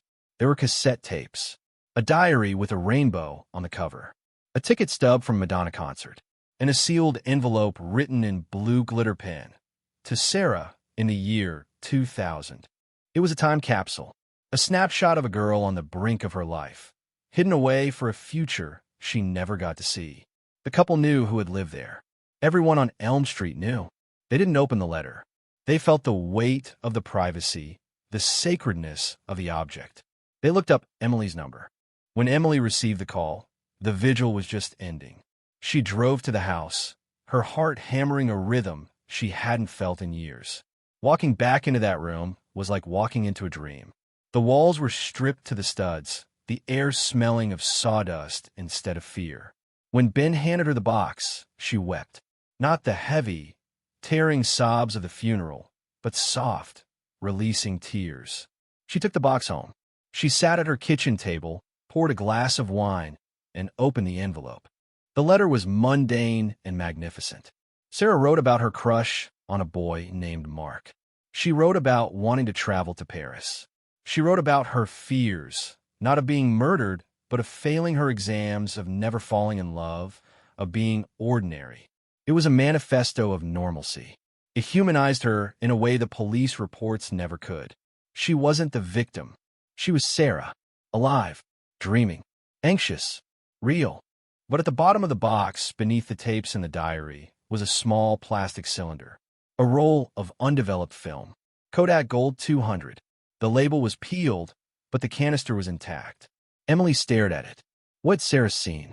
What frozen moments were trapped in that dark coil, waiting for light? Emily took the roll to a specialty shop the next day, a place that still handled analog film. Please, she told the technician, be careful. This is all I have left. The technician, sensing the gravity, nodded. I'll do it myself. The wait was 2 days. 2 days of wondering. When Emily went back, the technician handed her a thick envelope of prints. They came out, he said softly. Most of them. A bit grainy, but they're there. Emily sat in her car in the parking lot and opened the envelope. The first few photos were of the family dog, a golden retriever named Buster. Then a picture of their mom gardening. Then Sarah's friends making silly faces at a sleepover. They were beautiful, ordinary ghosts. But as she flipped to the end of the stack, the last 3 photos made her blood run cold, then hot. They were taken from Sarah's bedroom window. The angle was looking out onto the street. Photo 22. The street lamp casting a long shadow on the pavement. Photo 23. A car. A dark sedan parked under the oak tree across the street. Photo 24. A figure, leaning against the car. Emily brought the photo close to her face, her hands trembling so hard the image blurred. It was him. Even in the grain, even in the distance, the posture was unmistakable. The arrogant lean, the uniform trousers. It was Arthur Sterling. He was watching the house. But here was the revelation. Sarah was watching him back. She hadn't just been a passive target. She had noticed him. She had been suspicious enough to grab her camera, to document the creeper, the strange cop who kept parking outside. She had tried to gather evidence. She had tried to protect herself. The narrative that she was a helpless lamb slaughtered in her sleep was wrong. She was a fighter. She was an investigator. She had captured her own killer on film days before he struck. Emily drove straight to the memorial park. She didn't go to the police. They had their evidence. This wasn't for the court. This was for Sarah. She took the photo of Sterling leaning against his car and placed it at the base of the granite wall, right under Sarah's name. She lit a candle next to it. "You got him, Sarah," she whispered into the cool evening air. "You got him. It took 40 years, but you testified." The wind picked up, rustling the leaves of the new saplings planted around the memorial. It didn't sound like a mournful sigh anymore. It sounded like a whisper of approval, a release. The cold case wasn't just solved by DNA or genealogy or a trophy box. It was solved by the enduring spirit of the girl who refused to be erased. The monster was in a cage, forgotten, dissolving into dust. But Sarah? Sarah was vivid. She was the girl who wrote letters to the future. She was the girl who took the picture. She was the girl who won. As Emily walked away, leaving the candle flickering in the twilight, the headline in her mind wasn't about the crime. It wasn't about the shock. It was simple, quiet, and final. Sarah Jenkins. Witness. Survivor. Hero. The night fell over Sacramento, but for the first time in 4 decades, it wasn't dark. The street lights hummed. The city slept. And the ghosts, finally, were silent. But the silence in Sacramento was deceptive. While the Jenkins family had found their closure, and the memorial wall stood as a testament to the known, there was a corner of the evidence room where the lights still buzzed with an irritating, fluorescent flicker, illuminating a box that refused to be closed. It was labeled simply, Case 84-902, Unidentified Remains, Sierra Foothills. Arthur Sterling, in his final confession, had been chillingly precise about where he buried her, but maddeningly vague about who she was. She was a hitchhiker, he had grunted, waving a dismissive hand. Pick her up on I-5. Said she was heading north. Never asked her name. Didn't care. To him, she was just an object, a vessel for his rage. But to the cold case unit, now led by a younger, tenacious detective named Ramirez who had inherited Miller's obsession, she was the girl in the green windbreaker.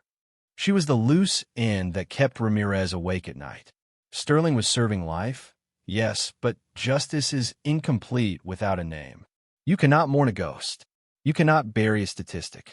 The remains found in the rusted footlocker in Section 3 had yielded a partial skeleton and a few scraps of clothing, but no ID, no jewelry, no wallet. Sterling had stripped her of her identity before he stripped her of her life. The traditional DNA databases had come up empty. She wasn't in Cody's. She wasn't in the missing persons files of California. It was as if she had dropped from the sky, existed only for the duration of her murder, and then vanished into the earth. In early 2026, Ramirez made a call that would reignite the investigation. He contacted the Paragon Labs in Virginia, a facility specializing in advanced phenotyping and isotope analysis. They didn't just look at DNA for matches. They looked at it for history. They could tell you the color of a victim's eyes, the shape of their face, even the region where they drank water as a child. The bones were shipped across the country in a secure crate, treated with more dignity in death than she had ever received in her final moments. The weeks of waiting were a slow torture. Ramirez spent his time re-interviewing the few surviving witnesses from the truck stops along Interstate 5 near the 1984 timeline. It was a needle in a haystack made of needles. Truckers, waitresses, drifters, a transient population that moved like water, leaving no trace. But he found an old logbook from a diner called the Big Wheel, preserved by a manager who was a hoarder of tax records. On October 12, 1984, 2 days before Sterling's shift log showed him patrolling that stretch of highway, there was a note in the margin: "Redhead kid guitar forgot scarf." Kept in lost and found. A scarf. A guitar. Details Sterling hadn't mentioned. Had he taken a guitar as a trophy? Was it in a landfill somewhere? Or was it still out there? Ramirez felt the familiar prickle of a lead. He cross-referenced the trophy box inventory. There was no guitar, but there was a guitar pick. Item 44. A small, tortoiseshell pick tucked into the fold of a map. It had been dismissed as trash, debris from the bottom of a bag. Ramirez rushed to the evidence locker. He pulled item 44. He held it up to the light. It was worn on the edges, and scratched into the plastic, faint but legible under the magnifying lens, were initials. LM. LM. 2 letters. A universe of possibilities. Meanwhile, the report from Paragon Labs arrived. The isotope analysis was a bombshell. The girl wasn't from California. She wasn't even from the West Coast. The oxygen and strontium levels in her teeth indicated she had spent her childhood and adolescence in the Rust Belt, Ohio, maybe Pennsylvania. She was a runaway or a traveler, moving west, chasing the California dream that Sterling had turned into a nightmare. And the phenotype report came with a face. A digital reconstruction generated from her genetic code. It wasn't an artist's sketch. It was a photorealistic image of a young woman with fair skin, freckles, and striking green eyes. Ramirez looked at the face on his monitor. It was haunting. She looked like someone's sister, someone's daughter. She looked real. He released the image to the press, but this time he targeted the digital world. He blasted the image across social media platforms, specifically targeting groups in Ohio, Pennsylvania, and West Virginia. "Dio, you know her?" the caption screamed. "She was lost in 1984. Help US bring her home." The post went viral. It was shared by true crime enthusiasts, by missing persons advocates, by teenagers who saw the girl in the picture and thought, that could be me. The tip line, which had been silent for months, began to ring. Most were noise, psychics, cranks, well-meaning people with bad memories. But on the third day, an email landed in Ramirez's inbox. It was short, hesitant. The subject line read, "The girl with the guitar." The sender was a woman named Clara, living in a nursing home in Dayton, Ohio. Her granddaughter had typed the message for her. "My sister, Lorraine Miller, left home in 1984. She was 19. She took her acoustic guitar and a backpack.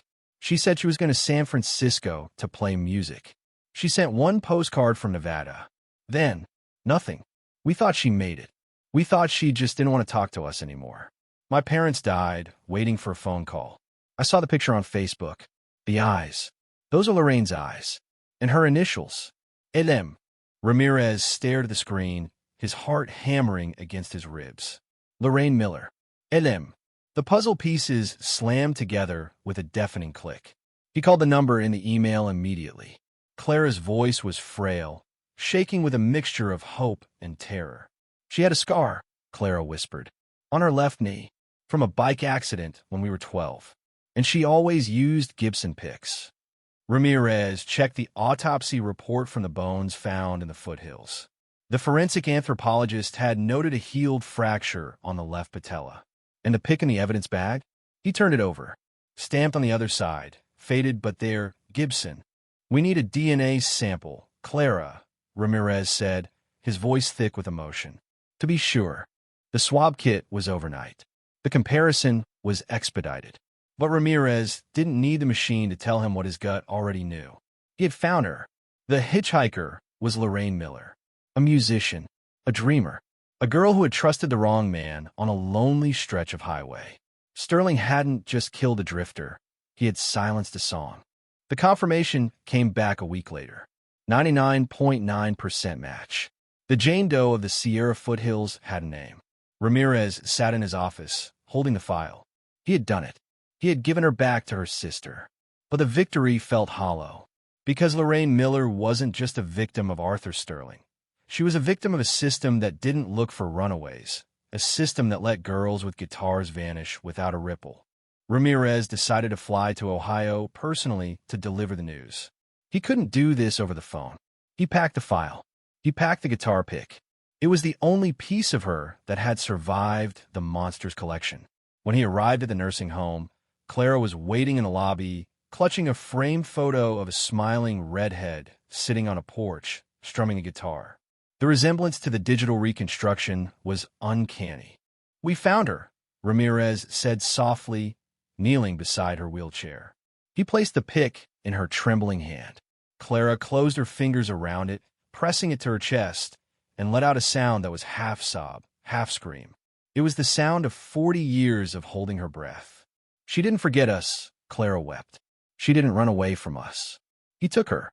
He took her," Ramirez confirmed. But he couldn't take this, and he couldn't take her name. But as Ramirez left the nursing home, walking out into the gray Ohio afternoon, his phone buzzed.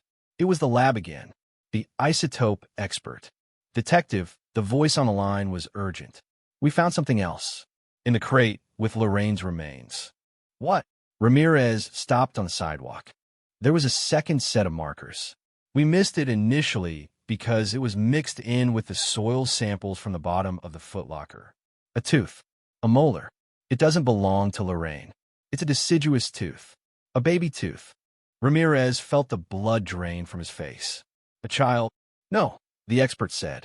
"It's from an adult, but it was kept. Like a keepsake. But here's the kicker.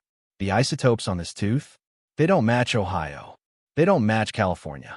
They match Southeast Asia. Specifically, the chaotic region of the Vietnam War era. Late 60s, early 70s. The world tilted on its axis. A tooth from Southeast Asia in a box buried by a California cop in 1985. Sterling had never served in the military. He had been 4F due to a flat foot condition. He had never left the country. So whose tooth was it? And why was it buried with Lorraine Miller? The cold case wasn't closing. It was mutating. Ramirez realized with a sick feeling that Arthur Sterling's evil might have roots that went deeper than anyone suspected. Was he a collector of other people's kills? Or was there a partner? A mentor? Someone who had taught the Blue Phantom how to hunt? Ramirez dialed the prison. He needed to speak to Sterling again. But this time, he wasn't asking about Sarah or Lorraine. He was asking about a ghost from a jungle he had never visited. The answer lay in the silence between the years, in the gap between the badge and the man. The investigation was heading into uncharted territory, and the darkness was only getting deeper. The earth doesn't give up its dead easily, but the state of Texas is even more stubborn. While Oak Haven was still reeling from the funeral of Emily Miller, a different kind of battle was brewing in the marbled halls of Austin.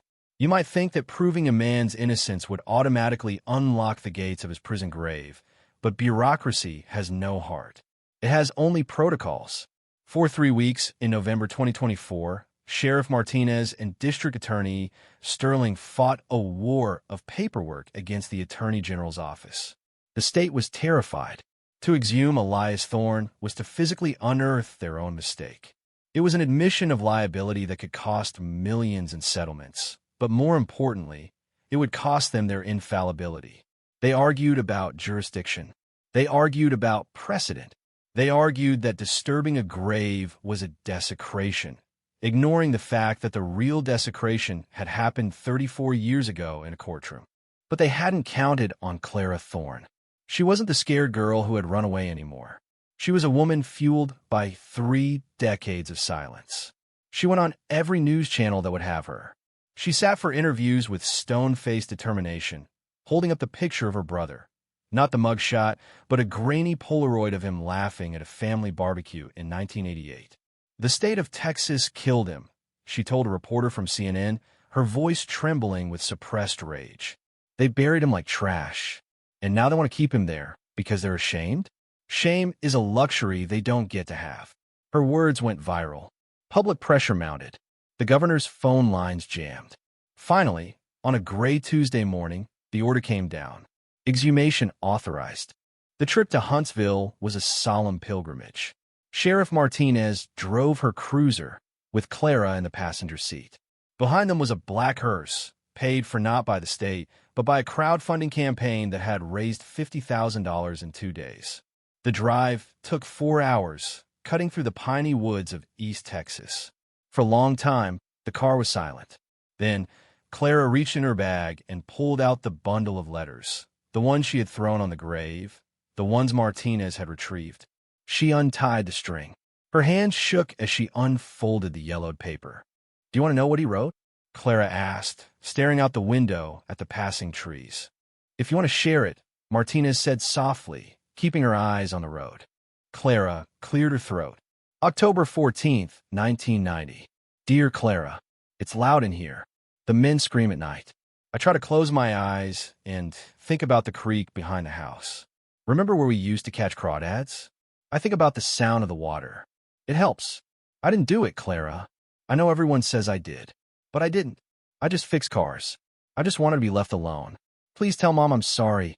I can't send money this week. I love you. Martinez gripped the steering wheel until her knuckles turned white. It wasn't the ranting of a madman. It wasn't the angry scrawl of a killer. It was the voice of a terrified, simple man trying to find an anchor in hell. Here's another one, Clara said, her voice catching. December 2nd, 1991. They took my books today. Said I had too many. I just wanted to read. It's the only place I can go where there aren't bars. I miss the smell of oil. I miss my tools. I wonder if anyone is fixing Mrs. Higgins' tractor. It had a bad alternator. I worry about it. I hope you're okay, Clara. Don't come here. I don't want you to see me in this orange suit. Just remember me how I was. Tears streamed down Martinez's face. The banality of it, worrying about a tractor while sitting on death row, was crushing. It stripped away the monster myth and left only the human being. He was a good man, Martinez whispered. He was, Clara said, folding the letter with reverence. And they broke him. They arrived at the Captain Joe Bird Cemetery in Huntsville just before noon. It is a stark, depressing place. Acres of grass punctuated by small, white concrete crosses. No names, just numbers. It is where the unclaimed dead of the Texas prison system go. Inmates who died with no family, no money, no hope. It is a field of forgotten souls. The wind here always feels colder, carrying the weight of thousands of tragic stories. The grave of Elias Thorne was in Section 14, Row 8. The marker read 98452. That was it. No dates. No epitaph. Just the inventory tag of a piece of state property. The excavation team was already there, a backhoe idling nearby. But unlike the search for Emily, this wasn't a crime scene investigation. It was a rescue mission. When the backhoe lifted the soil, revealing the plain pine box that had been rotting there for 32 years, Clara let out a sound that wasn't quite a scream, but a deep, guttural keen of grief. She walked to the edge of the grave. She didn't look away. She watched as the workers attached the straps. She watched as her brother was lifted from the prison clay. "I'm here, Elias," she whispered, her hand pressed against her mouth. "I'm here. We're going home." The transfer was respectful. The prison chaplain said a brief prayer, asking for forgiveness not for the deceased, but for the living who had failed him. They loaded the casket into the hearse. It was a jarring sight, the shiny, polished vehicle in the middle of that field of concrete crosses. It was a dignity he should have had 3 decades ago. The drive back to Oakhaven was different. The atmosphere in the car had shifted. The tension of the fight was gone, replaced by a heavy, somber peace. They were bringing him back. They were writing the universe mile by mile. As they crossed the county line into Oakhaven, the sun began to set, casting long, golden shadows across the fields. And then they saw it. At first, Martinez thought there was an accident up ahead. Cars were pulled over on the shoulder. People were standing by the road. But as they got closer, she realized what was happening. It wasn't a traffic jam. It was a vigil. The people of Oakhaven had come out. They stood in silence along the highway, watching the hearse pass. Farmers in their work clothes, shopkeepers in their aprons, mothers holding children. They didn't wave. They didn't cheer. They just stood there, hats in hands, heads bowed. It was a gauntlet of apology, a silent admission of guilt stretching for 5 miles. Clara watched them through the glass, her eyes wide. She saw the faces of people she had gone to school with, people who had called her sister of the killer. Now, they were witnesses to his return. They know, Martinez said softly. They finally know.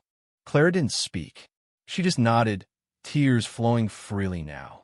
It didn't fix the past. It didn't bring him back to life. But it mattered. Witnessing matters. Acknowledgement matters. The hearse turned off the main highway and onto the dirt road that led to the old Thorne property. The shack was long gone, reclaimed by nature, covered in vines and briars. But the hill was still there. The oak tree where Elias used to sit and read was still there. The view of the valley, peaceful and wide, was still there. The grave had been dug by hand, not by a machine, but by the men of the town. The sheriff had organized it, but volunteers had shown up with shovels. It was their penance. They had dug into the hard rock to make a place for him. As the hearse stopped and the doors opened, the silence of the countryside wrapped around them. It was a good silence, a natural silence. The birds were singing. The wind was rustling the dry grass. It was the sound of freedom. The pallbearers were the same deputies who had dug up Emily. They carried the pine box up the hill. It was lighter than it should have been. Time takes everything, even the weight of a man. They lowered him into the ground, next to the stump of an old fence post. Clara stood at the head of the grave. She didn't have a Bible. She didn't have a speech. She just had the letters. She placed the bundle on top of the casket before the first shovel of dirt was thrown. "You're free, Elias," she said, her voice strong and clear in the evening air. "You're not a number anymore. You're my brother, and you're home." Sheriff Martinez picked up a shovel. She was the first to throw dirt onto the wood. It hit with a hollow thud that echoed in her chest. Thud. It was the sound of a book closing, the sound of a debt being paid. One by one, the others took a turn. Deputy Jenkins, D.A. Sterling, even the old man who ran the gas station, who had once sworn he saw Elias speeding that night, took the shovel with shaking hands and added his scoop of earth. It was a communal burial. They were burying their prejudice. They were burying their mistake. As the grave was filled and the moon rose over Oakhaven, a sense of completion settled over the hill. The justice system had failed. The law had failed. But humanity, in its messy, delayed, heartbreaking way, had tried to make it right. Elias Thorne was back on his land. The monster was just a man again, and the town of Oakhaven could finally, truly, begin to sleep. But the story doesn't end with a burial, because while the dead were at rest, the living still had to reckon with the institutions that had allowed this to happen. The final chapter wasn't about the past. It was about the future. It was about ensuring that no other Elias would ever be buried in a numbered grave again. The drive back to Corcoran State Prison was a journey through a landscape that felt increasingly alien to Ramirez. The golden hills of California, usually a symbol of the state's rugged beauty, now looked like parched skin hiding old bruises. On the passenger seat, inside a padded envelope, sat the plastic vial containing the tooth. It was a tiny object, a molar, its roots stained dark with time and soil, but it weighed as much as a tombstone. It didn't belong to Lorraine Miller. It didn't belong to Sarah Jenkins. It belonged to a ghost from a jungle 6,000 miles away, a relic of a war that had supposedly ended half a century ago. Ramirez wasn't just a detective anymore. He was an archaeologist digging into the strata of a violence that predated his own existence. When the heavy steel door of the visitation room slammed shut, the sound echoed like a gunshot in a canyon. Arthur Sterling sat on the other side of the glass, looking frielier than he had a week ago. The prison air was eating him alive, hollowing him out, but his eyes were still sharp, glittering with that reptilian intelligence that had kept him free for 40 years. He looked at Ramirez with a mixture of boredom and curiosity, like a spider watching a fly struggle in a web it didn't understand. "Back so soon, Detective?" Sterling rasped, the phone receiver clutched in a hand that trembled with a palsy he couldn't control. "Did you find another bone? Or did you just miss my company?" Ramirez didn't smile. He didn't blink. He reached into his jacket pocket and pulled out the vial. He held it up to the glass, the fluorescent light catching the jagged edge of the tooth. Sterling's reaction was instantaneous and terrifying. The smirk vanished. His skin, already pallid, turned the color of wet ash. He recoiled, pushing his chair back with a screech of metal on concrete, his eyes wide, fixated on the molar as if it were a live grenade. "Where did you get that?" Sterling whispered, his voice cracking. It wasn't the defiance of a killer caught in a lie. It was fear, pure, unadulterated fear. "It was in the footlocker, Arthur," Ramirez said, his voice low and hard. "With Lorraine. You kept it. Why? It's not yours. The isotopes say Southeast Asia. 1968. You were in high school. You were stocking shelves at a grocery store. You were 4F. You never served. So tell me, whose tooth is this? And why was it your most prized possession?" Sterling stared at the tooth, his breathing shallow. The silence stretched, heavy and suffocating. Then, slowly, he leaned forward, his forehead touching the glass, his eyes darting to the corners of the room as if checking for shadows. "It wasn't a prize," he hissed. "It was a lesson. A lesson from who?" Ramirez pressed. "From a man who made me," Sterling said, the words spilling out like poison. "You think I woke up one day and decided to be a wolf? You think I learned how to tie those knots in the Boy Scouts?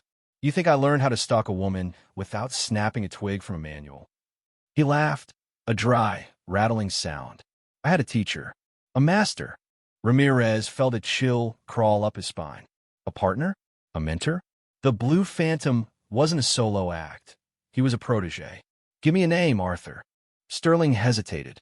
He looked at the tooth again, a look of twisted reverence on his face. "We called him Sarge. But his name was Silas. Silas Vance. He ran the surplus store on K Street. The one with the blacked-out windows. I worked there. Summer of '69. I was 17. He had just come back. Special Forces. Phoenix program. He brought the war home with him, Detective. He brought it all home." The name hit the system like a virus. Silas Vance. Ramirez was on the phone before he even left the prison parking lot. He called his analyst, a brilliant young woman named Chloe who could find a needle in a digital haystack. Run him. Silas Vance. Sacramento. 1970s. Military record.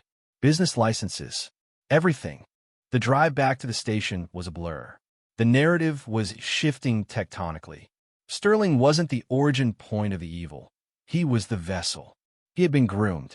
A 17-year-old kid, rejected by the military, finding a father figure in a man who had seen the heart of darkness and decided to set up shop in the suburbs.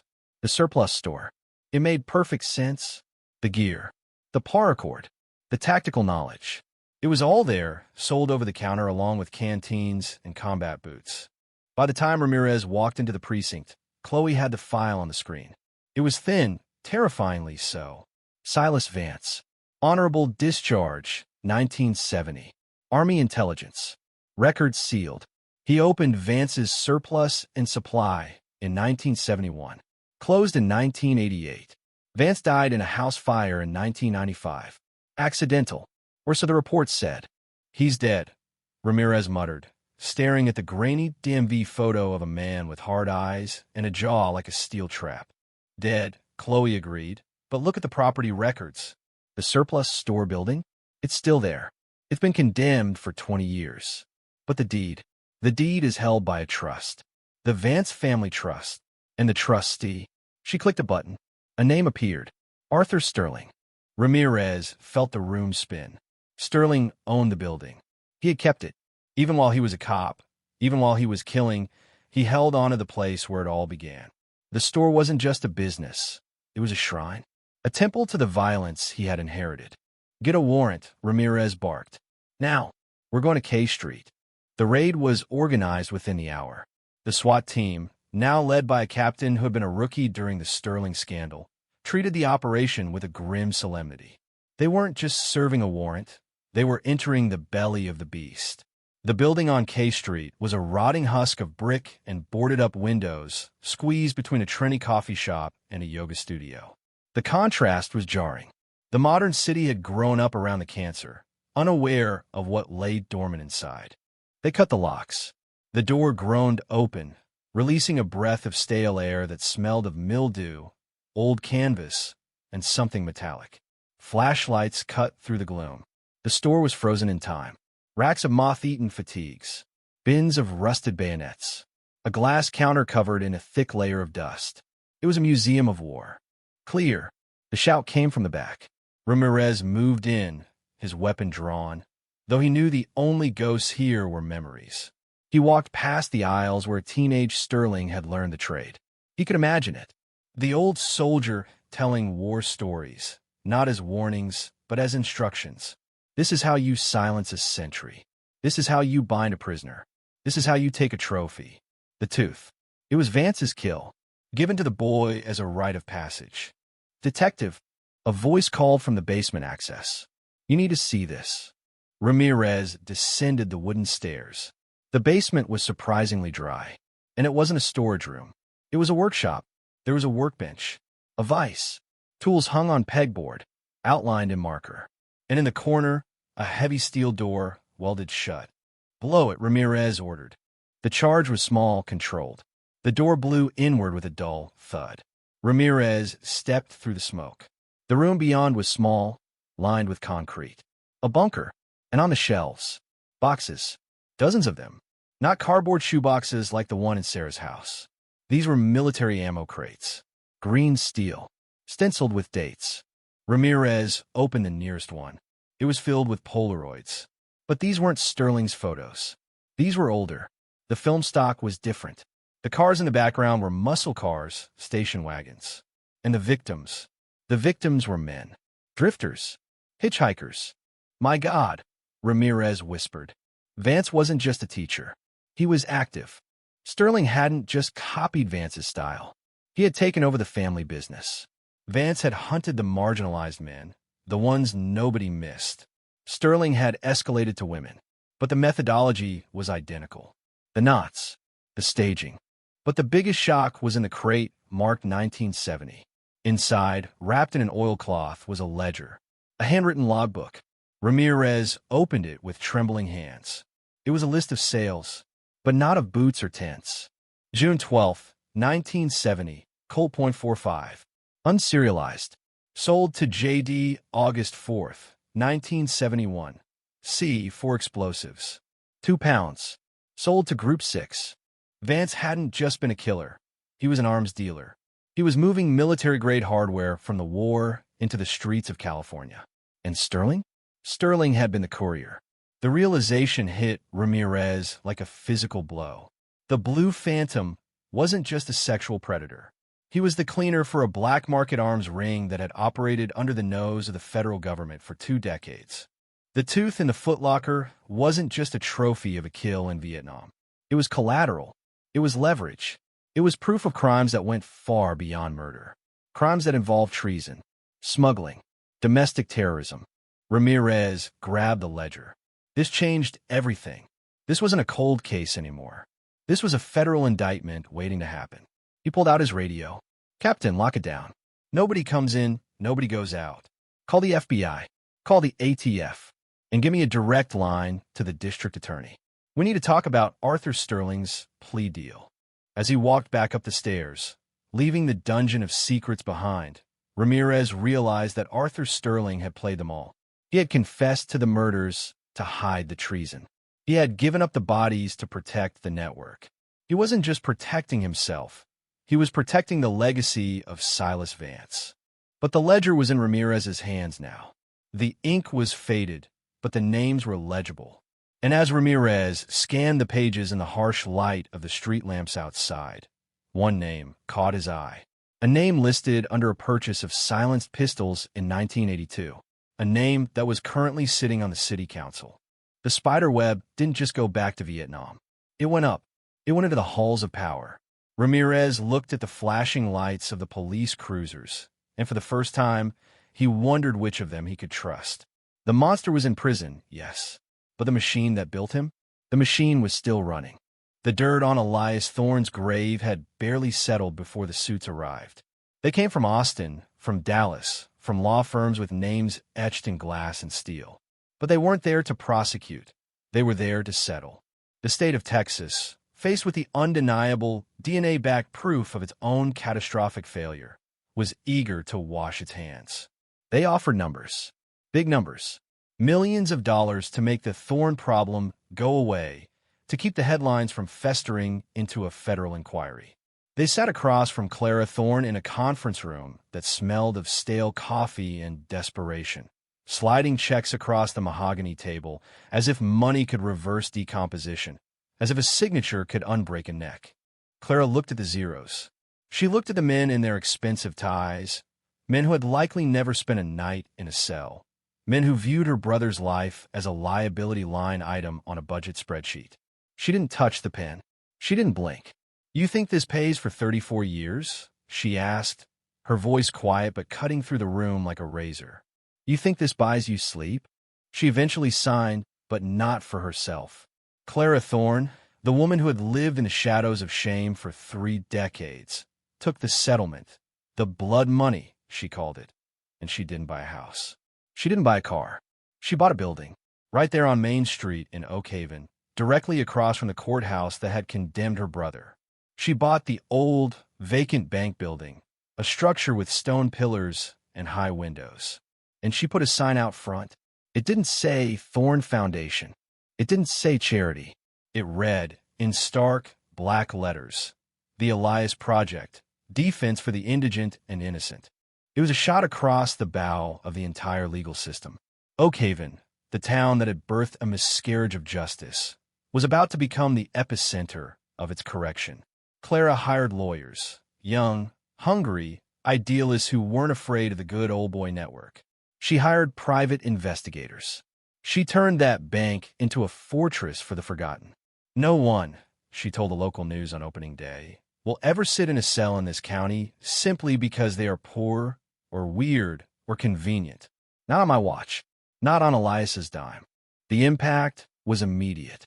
The Elias Project began reviewing old cases. They started asking questions about other convictions from the Sterling era. They started showing up at arraignments, standing beside terrified defendants who looked a lot like Elias had, confused, undereducated, overwhelmed. The mere presence of Clara's lawyers in the courtroom changed the temperature. Judges sat straighter. Prosecutors double-checked their files. The shadow of Elias Thorne was no longer a stain. It was a watchdog. But the transformation wasn't just legal. It was structural. Sheriff Maria Martinez, driven by her own role in the excavation of the truth, initiated a complete overhaul of the Oak Haven Sheriff's Department. The interrogation room where Elias had been broken, that windowless box of coercion, was gutted. Literally, Martinez took a sledgehammer to the drywall herself. She tore it down.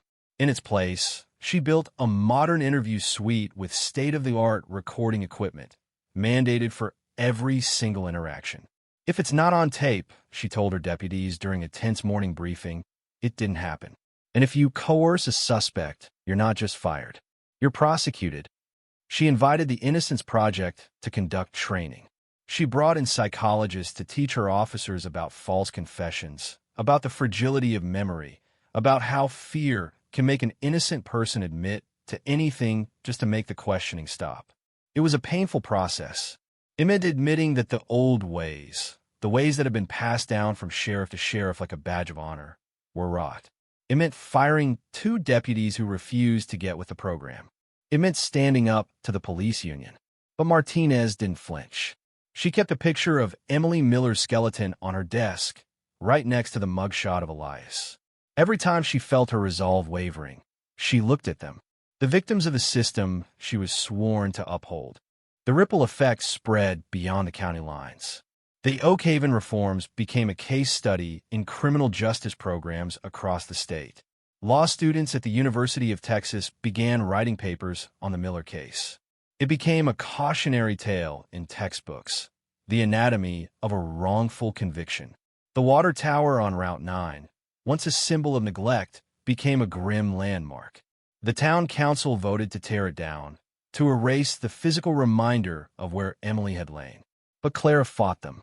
Leave it, she demanded. Paint it, but leave it. They compromised. The tower remained, but was repainted. Not silver, not gray. They painted it white. And at the base, where the excavator had dug into the red earth, they built a memorial park. Simple, tasteful. 2 benches, a plaque, and a garden of wildflowers, bluebonnets, and Indian paintbrush that grew wild and free over the spot where the metal box had been hidden. The plaque didn't just list the names of the dead. It listed the failure. Here lay Emily Miller, victim of violence. Here died the truth, victim of haste. May we never forget the cost of certainty. It was a radical admission for a southern town. Monuments are usually for heroes, for soldiers, for victories. To build a monument to a mistake is a rare and humble thing. But Oakhaven had been humbled. The town that had prided itself on being a safe harbor had realized that safety purchased at the expense of justice is just an illusion. The yearly anniversary of the murders, once a date ignored or whispered about, changed. It became Justice Day. The high school civics classes would take field trips to the Elias Project. They would walk through the offices, see the files, meet the lawyers. They would learn about the Bill of Rights not as abstract concepts on a page, but as the only shield standing between them and an orange jumpsuit. Clara Thorne would speak to them. She wasn't a polished speaker. She didn't use legal jargon. She just told them about her brother. She told them about his laugh, his love for fixing engines, his fear of the dark. She humanized the statistic.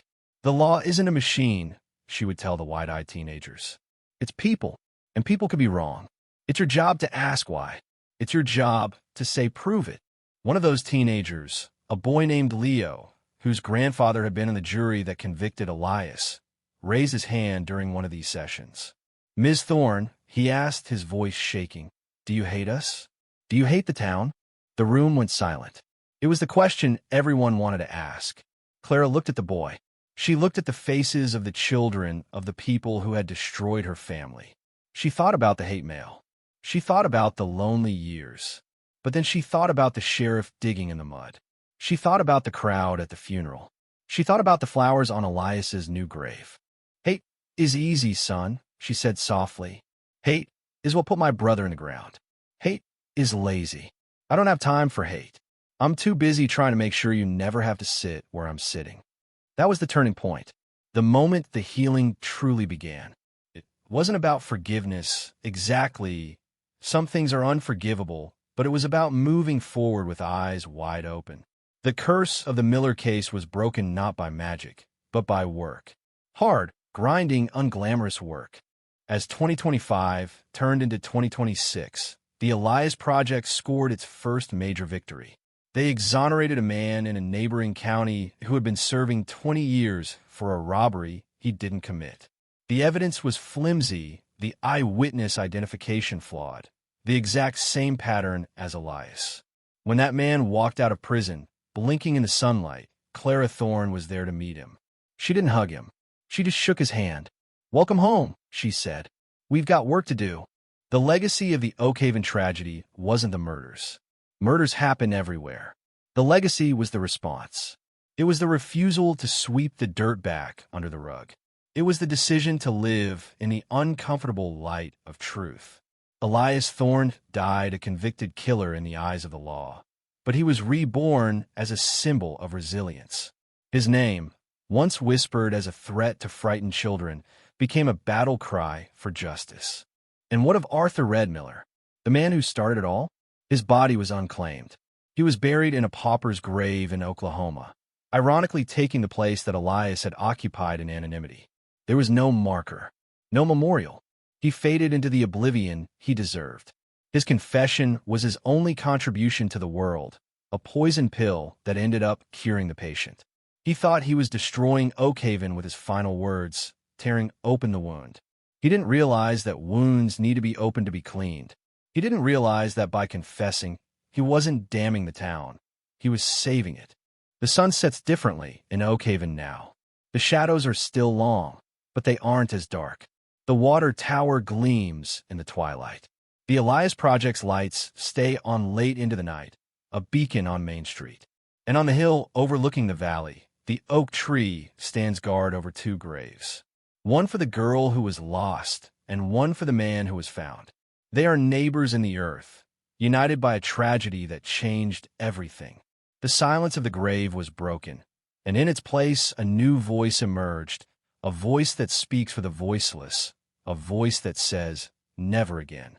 The ledger was cold in Ramirez's hands, a heavy block of bound paper that felt less like evidence and more like a tectonic plate shifting beneath the very foundation of the city. As the FBI's evidence response team descended on K Street, their white suits ghostly under the harsh floodlights, the perimeter was pushed back 3 blocks. This wasn't just a crime scene anymore. It was a national security breach. The Group 6 mentioned in Vance's ledger wasn't a local street gang or a fringe cult. Within an hour of the data being uploaded to the Bureau's encrypted servers, the red flags started screaming. Group 6 was an experimental counterintelligence cell from the late 60s, a ghost unit that was supposed to have been purged after the fall of Saigon. But here it was, listed in the neat, military script of Silas Vance, buying untraceable ordnance in the heart of the California suburbs a decade later. The name on the city council, Councilman Richard Sterling, sent a shockwave through the precinct that nearly leveled the building. Richard wasn't just Arthur Sterling's cousin. He was the man who had championed Arthur's exemplary service record during the initial cold case inquiry. He was the golden boy of local politics, the man who shook the hands that held the purse strings. Ramirez stood in the middle of the chaotic command center, watching the realization dawn on his colleagues' faces. The betrayal didn't stop at the badge. It went to the ballot box. Arthur hadn't just been a serial killer. He had been the enforcer for a shadow government that traded in blood and black market steel. We have to move now, Ramirez barked, his voice cutting through the panicked chatter of federal agents and local brass. Before the shredders start humming. But the bureaucracy was already grinding to a halt. The stand-down order came from the State Department at 11 p.m. National security interests, they claimed. Ongoing sensitive operations. It was the ultimate gag order. The FBI agents on site began to pack their kits, their faces unreadable, eyes directed at the floor. They were being pulled off. The ledger was being seized, not for prosecution, but for classification. Ramirez felt a rage so pure it burned the back of his throat. They were going to bury it. Again. But they forgot one thing. Ramirez wasn't a Fed. He was a Sacramento cop, and he was working in the house that Sterling had built. He had already photographed every page of the ledger with his personal phone before the feds arrived. He had uploaded the images to a secure cloud server managed by a friend in the tech sector, a man who didn't care about national security, but cared very much about the truth. Chloe, Ramirez whispered, pulling his analyst into a corner of the break room, the air smelling of burnt coffee and desperation. I need you to look at the Group 6 transactions again. Not the guns, the dates. Compare them to the major unsolved incidents in the state. Not just murders, industrial accidents, political retirements. Chloe's fingers flew over the keys. The screen flickered with a list of tragedies. 1982, the warehouse fire in Oakland that killed 3 labor leaders. 1984, the bridge collapse in Mendocino that took out a whistleblowing engineer. 1986, the mysterious plane crash of a senatorial candidate. Every single date was preceded by exactly 48 hours by a Group 6 purchase from Vance's surplus. Silas Vance wasn't just a mentor. He was a quartermaster for a domestic hit squad. And Arthur Sterling, the Blue Phantom, had been their primary operative. His serial killings of women weren't just the acts of a madman. They were his recreation, the hobby he was allowed to pursue in exchange for his professional silence and his tactical utility. The horror of the realization was staggering. The cold case of Sarah Jenkins hadn't gone unsolved for 40 years because of a lack of DNA technology. It had gone unsolved because the man who killed her was a protected asset. Every time a detective got too close, every time a witness spoke up, the machine intervened. Arthur Sterling wasn't a ghost. He was an employee. We can't go through the department. Ramirez realized, his mind racing. And we can't go to the feds. They're all part of the same architecture. He looked at the photo of Councilman Sterling on the wall, the man who was currently at a black-tie gala at the Hyatt, unaware that his family's blood-stained ledger was being decoded in a basement. What about the media? Chloe asked, her voice trembling. No, Ramirez said. They be silenced before the first print. We need a catalyst. We need someone who has nothing to lose. He went back to the prison. This time, there was no paperwork, no official request. He walked in through the service entrance, using the favors he had accumulated over a decade of police work. He stood in front of Arthur Sterling's cell at 2 a.m. The old man was awake, sitting on his bunk, his eyes fixed on the sliver of sky through his bargained window. He didn't look surprised to see Ramirez. He looked like a man who had been waiting for the executioner. They're coming for the ledger, Arthur, Ramirez said, his voice a low, dangerous rumble. The feds. Your cousin Richard. They're going to erase Silas Vance. And they're going to erase you. You'll die in this cell, and history will record you as a lonely pervert who killed a few girls in the 80s. You won't be the soldier Silas made. You'll be a footnote in a psychology textbook. Sterling's jaw tightened. The narcissism, the one trait Ramirez knew he could manipulate, flared in the old man's eyes. How did the work? Sterling hissed. I held the line when things got messy. They wouldn't have their seats in the Capitol without me. Then prove it, Ramirez said, sliding a burner phone through the meal slot. The feds are on their way to the prison now to move you to a secure facility. We both know what that means. You'll never reach it. A heart attack in the van. A tragic accident. Unless you speak. Now, to the one person they can't stop. Who? Miller, Ramirez said. The man you've been taunting for 40 years. He's retired. He's outside the system. And he's already talking to the international press. They don't care about California's national security. Sterling looked at the phone. For the first time, the predator looked hunted. He realized the machine he had served was now turning its gears to grind him into dust. He picked up the phone. His hand was steady. The soldier was back.